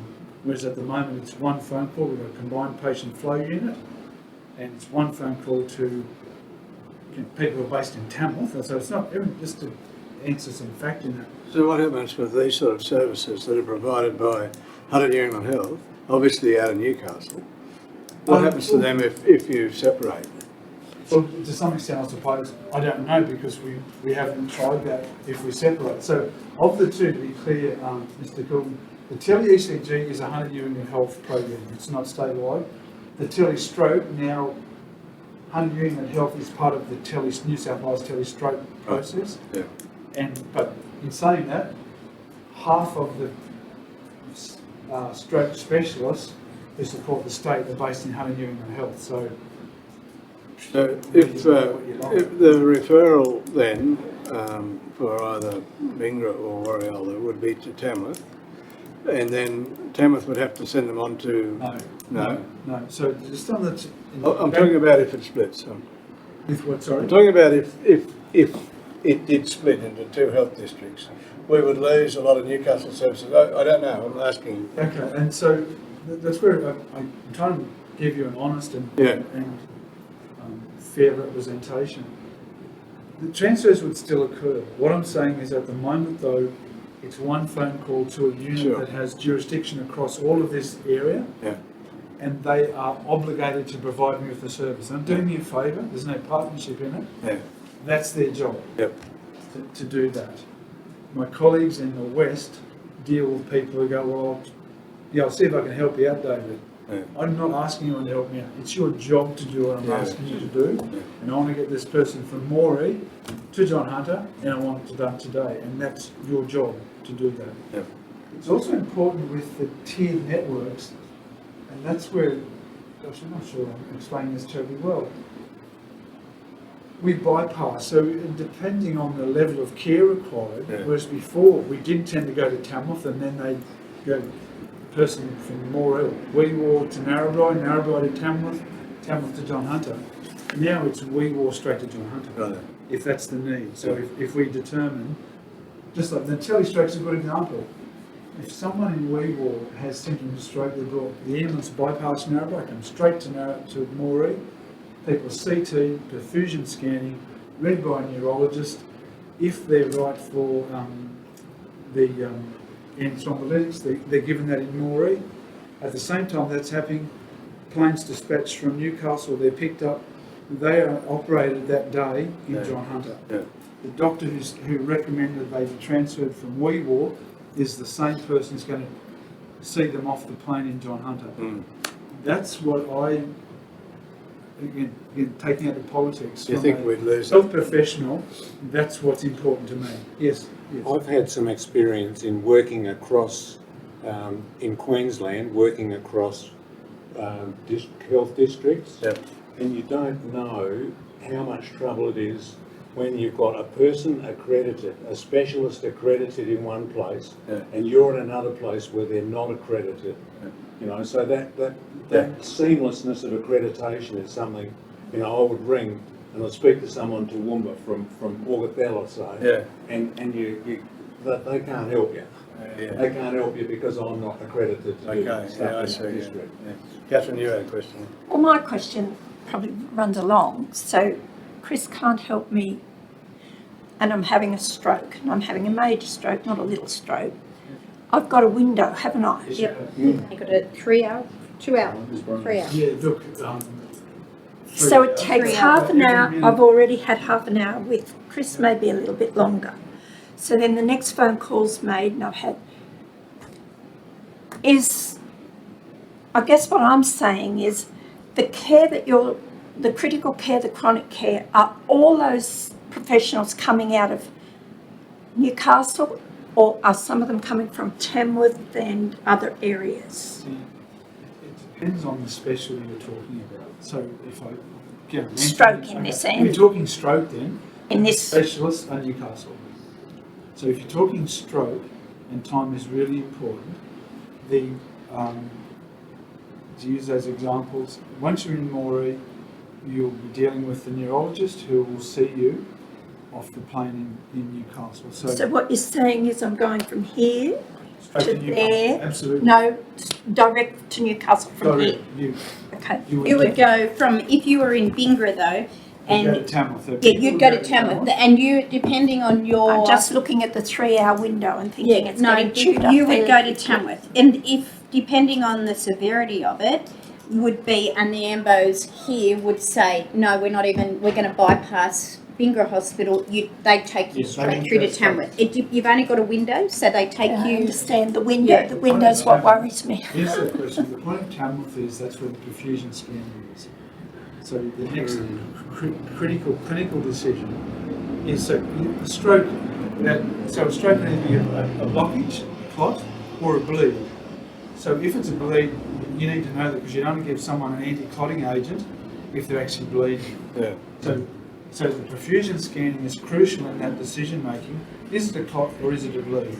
Once you've determined that, then that will put you at the next Level. If it's a clot, then it needs to go to Tamworth don't have the capacity to retrieve the clot. So it'll go straight to Newcastle, Newcastle. and the operation will begin. Carmen's got a car. Carmen, you got? Oh, sorry. Yeah, sorry. So with go to regard to Moree if from we split, I would like to know what would be the probability outside of the political sphere of the specialists that are already available in Newcastle actually splitting also, so you have mirrored clinical care in Tamworth and Newcastle. So meaning, like, is there enough specialists to actually have two bases, one in Tamworth and one in Newcastle? Or are they all going to stay where they are now, and then we go back to that actual, like, transferring of patients through a number of steps before they get to the help that they need? It's actually hard for me to answer that, to be honest. Yeah. So I'm not going to answer your first question with the will or won't, because I can't predict that. Yeah. And that's not my function. What I can tell you though is, so depending on the specialty is where the specialist is. So if we're talking, for instance, geriatrician, there are geriatric specialists in Tamworth, and they're the people that service out here. So just looking at the examples I've given, critical care, there's an intensive care in Tamworth, and for the most part, 76% of all the people that leave Moree will still go to Tamworth. So I'm not denying the role Tamworth has. But the other quarter will go probably to John Hunter, and that is the level of care you're seeking. So Tamworth has a level 4 nursery. If we have a child that needs a neonate that needs specialist care, they've got to go to John Hunter. That's just the network flow. So it depends on the level of care the patient needs as to where you go put them and where the specialist might be based. So there are cardiologists in Tamworth. I'm not trying to indicate there's no one in Tamworth. There's plenty of specialists in Tamworth. It depends on the specialty you're talking about. So if we're talking stroke, then you're really relying on Newcastle. If you're talking renal, then it's a combination of Tamworth and Newcastle. If we're talking respiratory medicine, Dr. Wah is in Newcastle, but he works with the physicians in Tamworth. So it's very difficult for me to explain the tiered networks because it's a team, effectively. But if you step into that 25% that you are referring to, the likelihood is that those specialists that you need that are already in Newcastle they aren't going to split into two teams and have one based in Tamworth and one in Newcastle. So we're Very always much. going to have to go to Newcastle whether we Newcastle, split they or choose not. to live there. Well, they some can of live that there. support, Yeah. that really That's tertiary especially- level care, Yes. then Newcastle, John Hunter is the the closest tertiary level facility, that's for sure. But you go to, unless it's, you need that actual specialist we're not talking about Moree at the moment because you won't send a patient from Bingra to Moree and then that way. You go from Bingra to Tamworth and then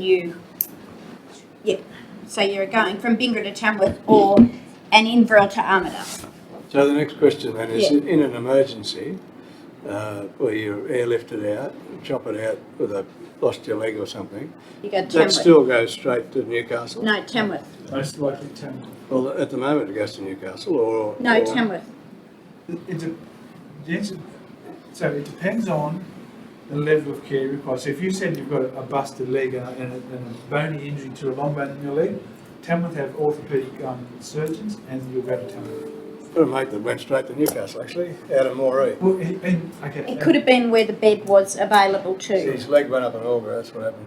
Okay, so there's more than the bony injury there, you're probably talking the vascular injury. Oh, yeah, So, yeah. again, back to the detail, it depends on the level of care required by the person. Yeah, all right. Look, I take that point. My question though is, will that change if there's a split? Will it still automatically, if it's that bad, go to Newcastle or will it have to go to Tamworth? No, it won't automatically, so I can't answer that because I don't know what Well, the structure will be. So I think the point is it's going to be a terribly backward step if you cannot access John Hunter in an absolute dire case. oh look, there'd still be access. Yeah. There will still be access to Yeah, John Hunter. right. Please, I'm not Yeah. in any way indicating that would be denied to us. That would still occur. What I'm saying is at the moment it's unfettered access in the context. I can ring someone and talk to the most senior person in this district with a phone call and get someone to where I need them to be. My colleagues further west don't have that immediacy that I actually do as a manager. So does private cover have an influence on this? No, not at all. No, good. That's good. Absolutely no. Financial cover does not influence Yeah. the level of care you receive. Only for a referring doctor it does. It has influence in terms of if you're looking at non-elective surgery, Yeah. private cover will have some influence, but in terms of emergency-related care, absolutely not. The reason I ask that is that there was a very bad accident at Warrior Races a few years ago, and those people were taken to the Gold Coast by chopper, and I think the chopper was out of Lismore. That was probably why they went that way. I just wondered, I still can't get my head around, look, I'm not being political, and I'm not having a bet either way here, but I can't get my head around how it would change if it was split, especially in an emergency. No, it won't. That you would go to the most convenient place, I would have thought. Back to that level of care, there are some injuries that go to the centres of excellence straight away. So if you have a serious burn, no matter where you are in New South Wales, Concord Hospital is the burns expert. Right. If you have a spinal cord injury in New South Wales, Royal North Shore is the expert spinal injury unit. If you've got significant the Centre of Excellence for chest trauma, I suppose, in reality would be Prince of Wales. Royal Women's would be for maternal care. None of that So- will change. Yeah, so that won't change. And even with, back to John Hunter, for level of care that's required of a tertiary facility, you'll still get to John Hunter. So if your person left Moree because their foot was in an auger, they'll still go to, they'll need a tertiary 5 hospital. Yeah, sure. And it depends too, doesn't it, Doug, bed flow, because that's a big thing at the moment is... Tiffany, many of the specialist units within New South Wales and Alex, so intensive care is a good example. I'll use, again, Moree. So if someone definitely needs to be in an intensive care bed from Moree, then that could be Tamworth or John Hunter. Wherever If they're the- full, then all the beds in New South Wales are connected literally on a computer screen. So the retrieval service in Hunter, New England, like Tamworth's full, Newcastle's full, there's a bed at Prince of Wales, we're taking that bed.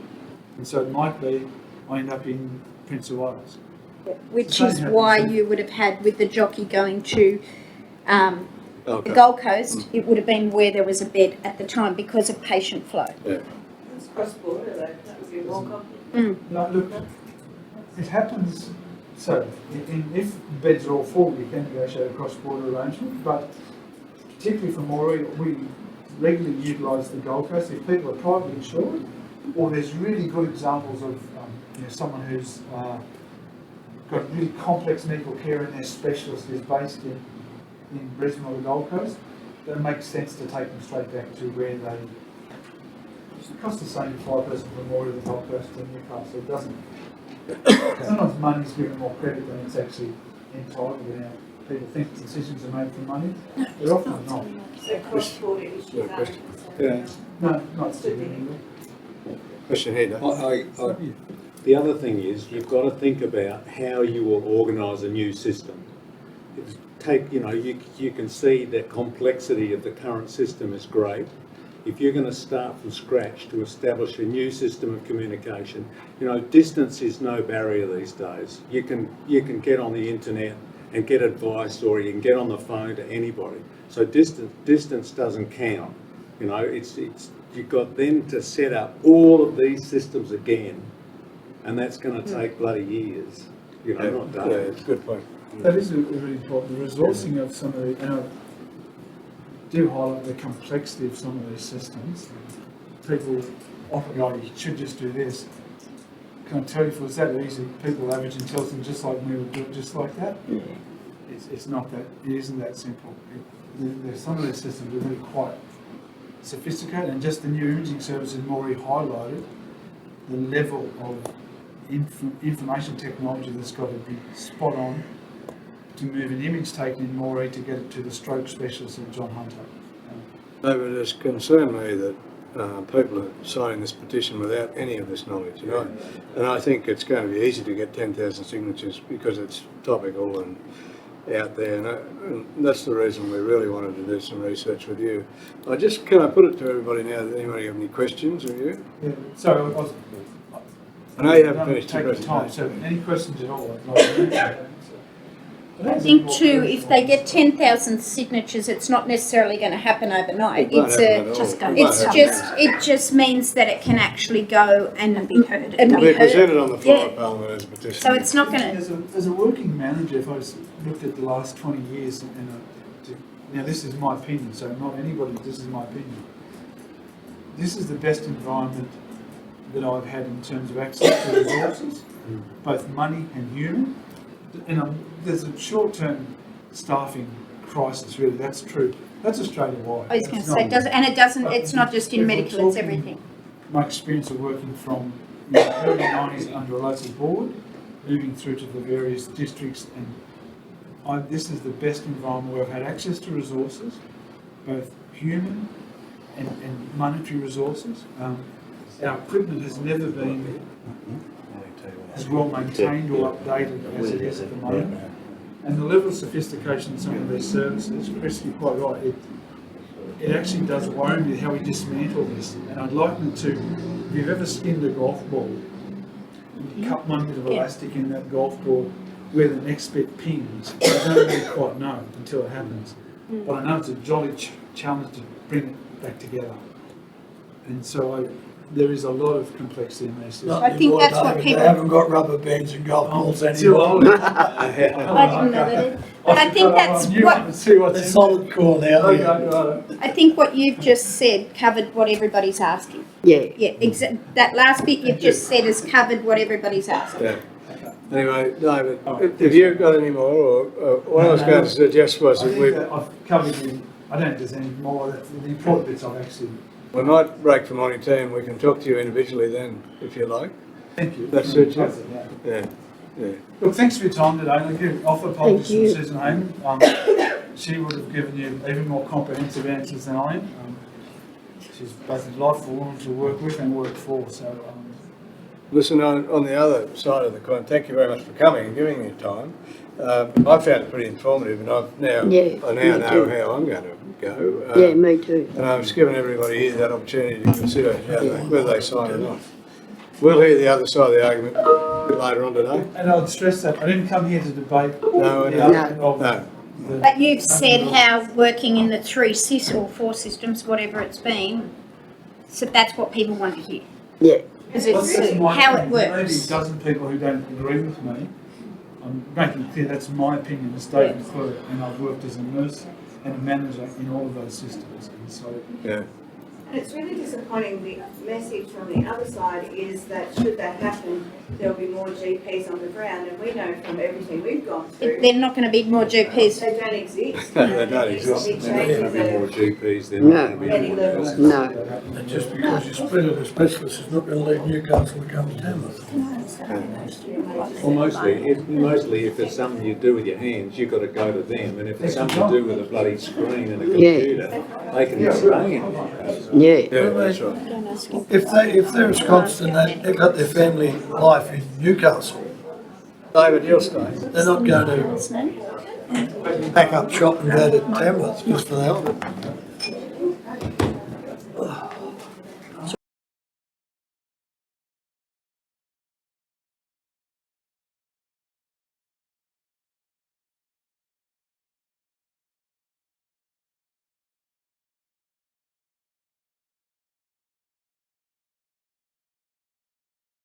Yeah, I'm not fixed on location, I don't mind really, but anyway, I'll go around. You've got a strong opinion on this, Catherine, I know. It's all very similar cases to what's at the primary school at Warriella, where they have a data board in the front yard. It's all Yeah, it's manually. very similar to Yeah. what the school What you say, here yeah. is I as reckon well. And that- I understand what you're saying the there. It start- can be quite grainy Yeah, and I think it really depends on the pixelation and how much money you want to spend. If you wanted to spend tens of thousands of dollars, then you could get something that does exactly what you want in a less grainy image, but it could be that a good screen TV will do the same, but we would probably possibly need to purchase a software package Yeah. whereby someone, whether it's communications, can sit at their computer in the office that's right. and put it on both. There's at nothing the worse same than time. a sign board that's out of date. Yeah. That's right. You don't want But that. it's going to have to be able to present a fair amount of information. Yeah. So in terms of the resolution of the screen, you know, at the present moment, we're struggling to communicate with the community. Yeah. It needs to be, you know, sort of maybe a scrolling screen, changing the information at the very top. My picture is sort of like a slideshow type. Yeah, Yeah. yeah. Mine's not unlike the picture of the library where that screen goes past, only it'll deliver messages. Am I on the right track? Yeah. Well, that's how I sort of envisaged it. It's to like a be. TV though, is it? Yeah, and it will just roll through delivering messages that at this time of the day such and such is on, or Yeah, that's next right. month there's something on. What about you, Tiff? Yeah, I'm the same. The same, David? Yeah, I think I'd like having, like you, John, having seen what we did with a $800-900 TV. They're about At the show. 3,500. It's a lot better than what we had, but. No, it worked well, and like I said, it needs someone to, like ours is just done on a USB stick. And these are But commercial. if you have it set up properly, I think it could be just kept updated every day. A setup for that television, that size there, 75 inch. Yeah, Carmen got quotes some time ago and it was around about the 8,000. is it? Yeah, but that's without the software to run it, but that shouldn't. So you're going to have spend a bit of money to get a good one. Exactly. No, And it's, yeah, if you, no point in doing half the job. Change it on the phone. They weatherproof? Yes. You would get casing around it, yeah. Yeah, I know, I think that's Which probably goes good. in themselves We've afterwards. We've got to be careful what information we put on there because. Yes. It's So like, we've got to watch hackers too. yeah. Are we back? Yeah, I think that's probably the way to go. I know the one at the school is quite good for what it does. I think it's, it's only pretty basic, the stuff, but it's, I'm happy to go. Anyone on that table got an opinion? I'd love to hear it. I just echo your sentiments, Mr. Mayor, regarding the requirement to keep the information up to date. Yeah, I You agree. weren't going to sign that is advertising something that happened a month ago. The TV approach sounds like a sensible one to me. I might prove to be unpopular in this room, but when I say that you originally wanted something at the edges of town when there was no paper to tell people what was on and you wanted a basic form, and now we're thinking about how to inform people once we've captured them in our community, once they're walking up our streets. So maybe we need to do both. Maybe we need a cheaper version at the end of the what's on type boring board, and at the edge of our towns as well. That was originally what council was thinking. Yeah, look, I don't care where you place this thing. It doesn't. Would that come with, we would have to get permissions from the likes of RMS? They do it, towns And have. that kind of- we did it. We would, yeah. As you go into Inverell from Warialda, they've got a what's on board, and it looks like they've got different slide-on things Yeah. that they put into it, Yeah. the regulars, like markets and It's just that's that it. fixed Yeah, sign. just a Plastic fixed stuff sign. that You someone's could got. do better than that electronically. Yeah. Yeah, it's pretty nasty, that one. Councillor Curley, Mort? So you You want to say? Oh, no, I was just going to ask Casey, can you go live with the football, that was all. Probably. Okay. Yes, you got. Now, yeah, I agree with what Leah said too. Yeah, I do. yeah, okay. How many So entrances the would you have to comment put it from on Leah though? Because you, was you've got one, Hang on a two, minute, three. we've got 2 meetings going here. Councillor You Matthews, got 1, 2, what's going on? you got 3 entrances to each town, so you're going to put a board at each entrance? I don't have an opinion. That was just what council wanted to do initially, is to let people travelling through know what was happening in our community. Yeah. The community notice board electronically is brilliant. I support that idea as well, but I was just letting you know that your original thinking was the Yeah. edges of town. I think you're pretty right, yeah. It's difficult in Warialda, you know, if you don't put it on the highway, it's where most of the traffic goes, but I thought it might have been better in town, doesn't it? Councillor Matthews? So you're appealing to two audiences, the drive-throughs and the people, you know, we've got a real problem for the local community. You could put a fixed sign at the entrances to the town saying, community knows to sport in front of the council offices. You All could. right, you know, and that would satisfy, you know, the All of most them. intense need is for something for the community. Yeah, it is. Agreed. And, you know, extra information for people who come and stop and wander around the town there. Absolutely. It was just negligent of me not to mention what your the Yeah. original thinking Yeah, was. that's fair enough. Would you do it each week? Yeah, okay. You could do it daily. It'd be really easy. Yeah. It would be an as-needed Yeah, basis, yeah. in my mind. I think as long as we understand Once a week. that we want an outdoor TV Every set up, Monday morning, and the like- preferred option is for up-to-date information and other material being able to, like for example, the engineering Yeah, well, things the- can be up there. Roads closed and all that sort of thing. that schematic thing we've got of, we haven't got yet, the proposal of the park in Warialda, for example, could be up there, Yeah. but not permanently, I mean, change Yeah, it, yeah. but- This is what's happening in our So we'll be able community. to work on that feedback. Yeah.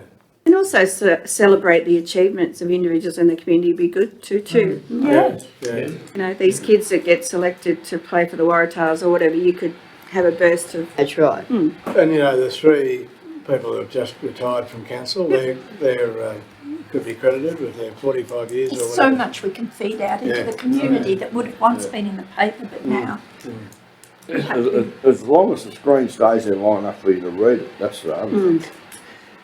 A lot of them, you go to town, I think it was Kilcoy, I think, I've seen it, but it just goes too quick, it's up there, you get the No. first, We'd work that out as we go, wouldn't we? yeah, That yeah. would be a tweaking. It'll slow down, Curly. Just stay there. Look, we don't read as quickly. It'll take your foot off the accelerator a bit. Only having one eye, you only read half. To move your head. Yeah. Yeah, all right. Well, does that satisfy what you want to know, Casey? So I can go and get some solid quotes for TVs, the casing around it. And then, These quotes that you've got in here, are they for 2 towns or just the one? Yeah, that's Just 2, yeah, because it's a lot of money, isn't it? yeah. Yeah. a real lot of money. I know it's a lot of money, but I think it's something that's needed. Yeah, it was, It's really needed. that's the absence of weekly payment. That's right. We need to, In- in Morialda, we need to put it across from the seat of That's, knowledge. I was so just those- gonna say that, it'd be real good across on the side, Yeah. wouldn't it? Hey, So they just can sit there and impart read their it, knowledge. It wouldn't be right. Think of the president. It wouldn't be right if you put it across from the seat of knowledge, particularly with one bloke. That's I think so. Oh, if they just accept my the employee, that's recommendation not and the all that. superintendent The nominated. trouble is, they have nothing to talk about it. I'm nominating. It's not a self-managed, Haven't got the movement. is it? Yeah, that'd be great. Where were they talking about it? It's not on there. Bays Park. Yeah. I reckon that's the best place. You need something low enough, but you don't want to pose a risk on the Police again? especially at that intersection. Yeah, You're gonna go the opposite. That's my particularly if 20 people standing there trying to read it. I don't want to carry on that way. Would you do a front and back one in Morialda? Okay, we've got a recommendation that I can't find.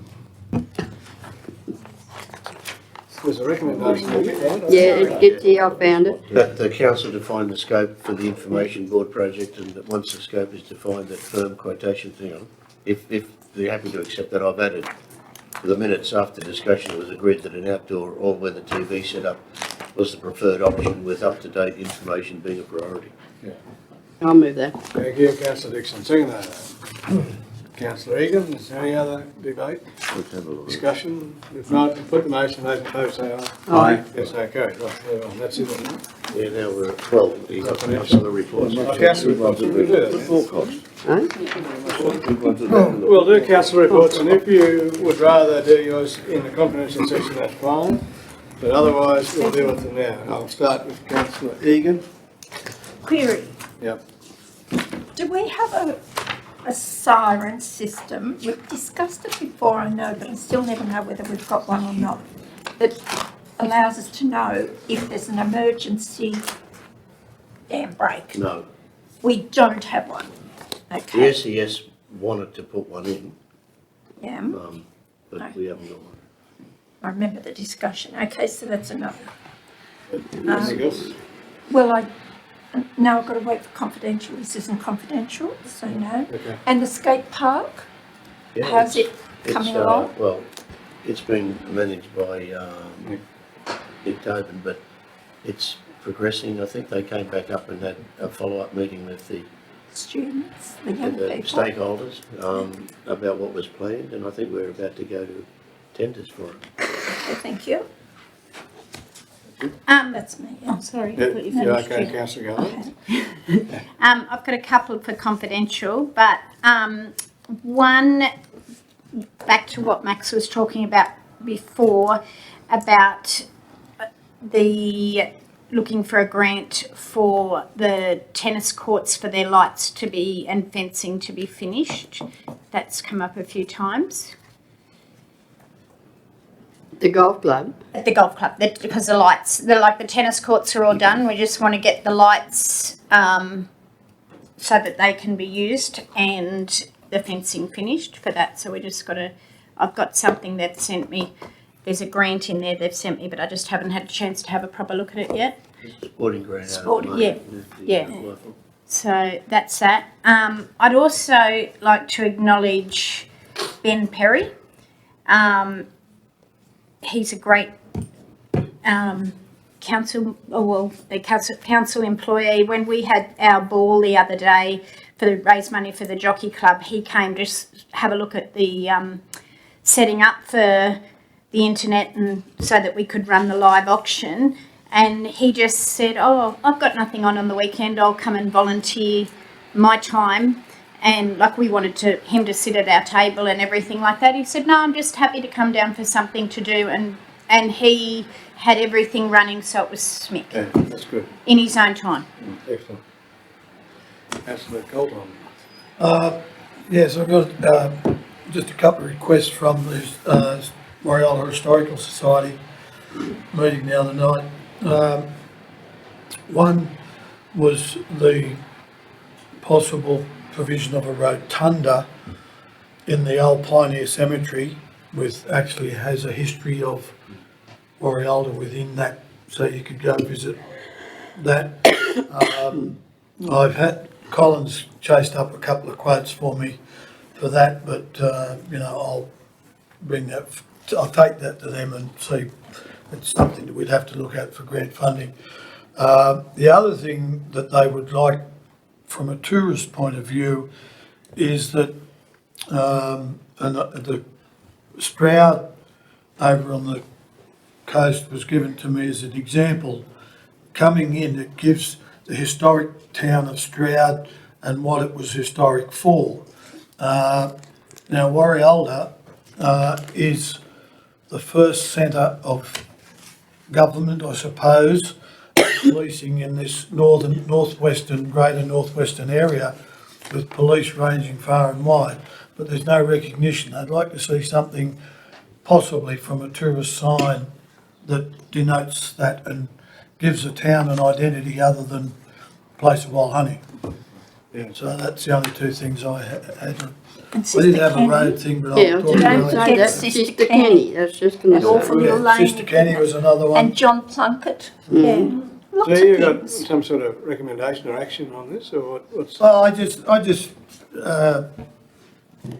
I haven't got anything solid. I've got stuff that I'll take back to the Historical Society about these rotundas and that sort of thing, and That's just getting a little bit. report from the meeting is what we're. Yeah, it's further, it's an ongoing thing, but apparently it was something that was requested some time ago of a certain person, but it never came to fruition or nothing was done, so It may be I just that thought I'd that's bring a- it forward for council's information, and, if we've got something, then we can put forward later on.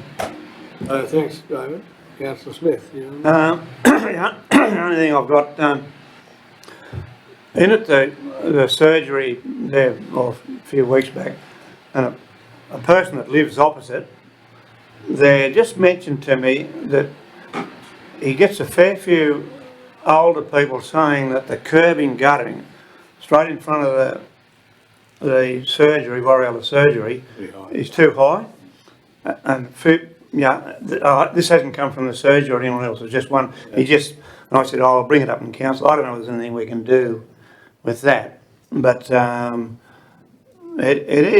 it's reasonably high. I don't know if it's any higher than a lot of other places. Yeah, it is. The You'd have curve, to bevel it. I don't know whether section there's of any- Hope Street is probably 50 mils higher than a Is it? standard curve Yeah. to be constructed now. Obviously you can't. The issue with replacing it with something shorter is you've got to then regrade the Yeah, whole footpath area from the Can't curve get that's back. what a bevel one, instead of a square. Well, we could change the profile of it, sure, but you're still going to need, it's going to be the same height distance you're going to have to come up. Yeah, but it won't be one big step. But it's sort of Could you put- a little half metre Some more step cream sort ramps, More ramp preliminaries? type of thing, it's yeah. probably the easiest That'll solution. do. Yeah. Yeah. I think a spot or two with a handrail, and not that you can have a handrail on a footpath, but some sort of railing where people can hold and step up as well would be Okay. useful. If you put the ramp parallel to the road instead of 90 degrees, you could then have a handrail on the footpath side, surely. Yeah, it's a good solution. I don't know where or how many you want, but you'd have to do, but more so just where I suppose people getting out of the car on the other side of the road, going across, and they'd go to near where the door is. Some of the ones that park, if they knew there was a bit of a ramp there or something, that's where they'd go. Anyway, I said I'd bring it up, so. Okay, no, we can certainly add that to Have a list look at it, investigated. The other one I'll leave till later on. Okay. Councillor Moore? No, not really. I just agree with everything Dave was saying about the Pioneer Cemetery. The other thing I got there is, did they change the signs on that, Alex? Did they change the signs from back to the Pioneer Cemetery? I'd have to check that, Councillor Moore. That was some time ago. It was, you're that correct. was requested, yeah. Yeah. Other than that, no, not really. John, no, nothing. Thank you. Oh, no, I do have one. Take up You your go- bloody mind, Curly. Don't start, Matt. You gonna bring up about the solar later? What? You're talking about, the other day we were talking about the solar farm. Oh, yeah. You wanna do that? I'll bring it up, yeah. Oh, right. No, I'll leave that to Thank you, councillor Dixon. What's the go with the North Bingra sewage? Is any more on that? Yeah, we're getting a price from the people that went around and did all the surveying work to give us a price for preparing all the documentation for tender. Okay, good, thank you. No, that's all. Councillor Matthews? Do you want to talk about the clinic Or confidential? in confidential? Yeah. Okay, I don't have anything at this stage either. So we can move from this meeting into the confidential meeting. I can get a direction from the floor to do that, please. Councillor Galvin, Councillor Colton, move that we move into confidential session.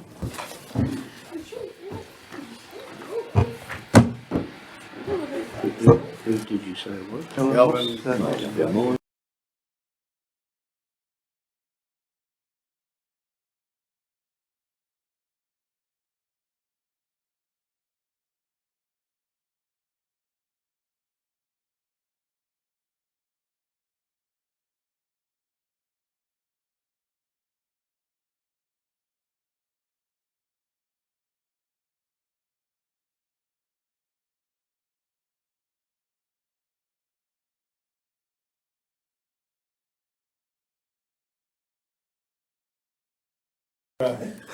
Rebby, please. Yeah.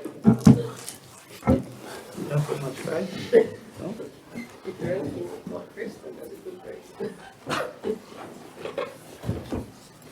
Are we back on the air? Yeah. Out of the confidential session for the July Confidential Organisation and Community Services report, the recommendation to the council is that the report be received. Further, that the long-term employees, each with greater than 30 years of service, who recently retired, Christine Riley, 35 years, Stephen Powell, 43 years, and Tim Smith, 35 years, together with the non-returning councillors from the previous council, Francis Young and Stuart Dick, be invited to a dinner hosted by the council to acknowledge their collective service, with their family members being included. And in relation to the Hunter New England Local Health District, the recommendation to the council is that the local member, Adam Marshall MP, is thanked for his presentation. Further, that Mr David Quirk is thanked for his presentation on behalf of the Hunter New England Local Health District. Further, that Guida Shire Council understands and supports the motivation that is driving the reasoning behind the petition. Right. You've got. We just need a mover and Move in a second second. to accept those. Egan and Smith. Put that motion in favour, say aye. Aye. It's And then no you can carried. just close it. And we'll close the meeting on that note. Thank you very much for your attendance. It's been pretty meeting today, but it's been good. And we'll see you all again afoot, and it'll be at Morialda. And lunch will be up shortly, I suppose. Yeah.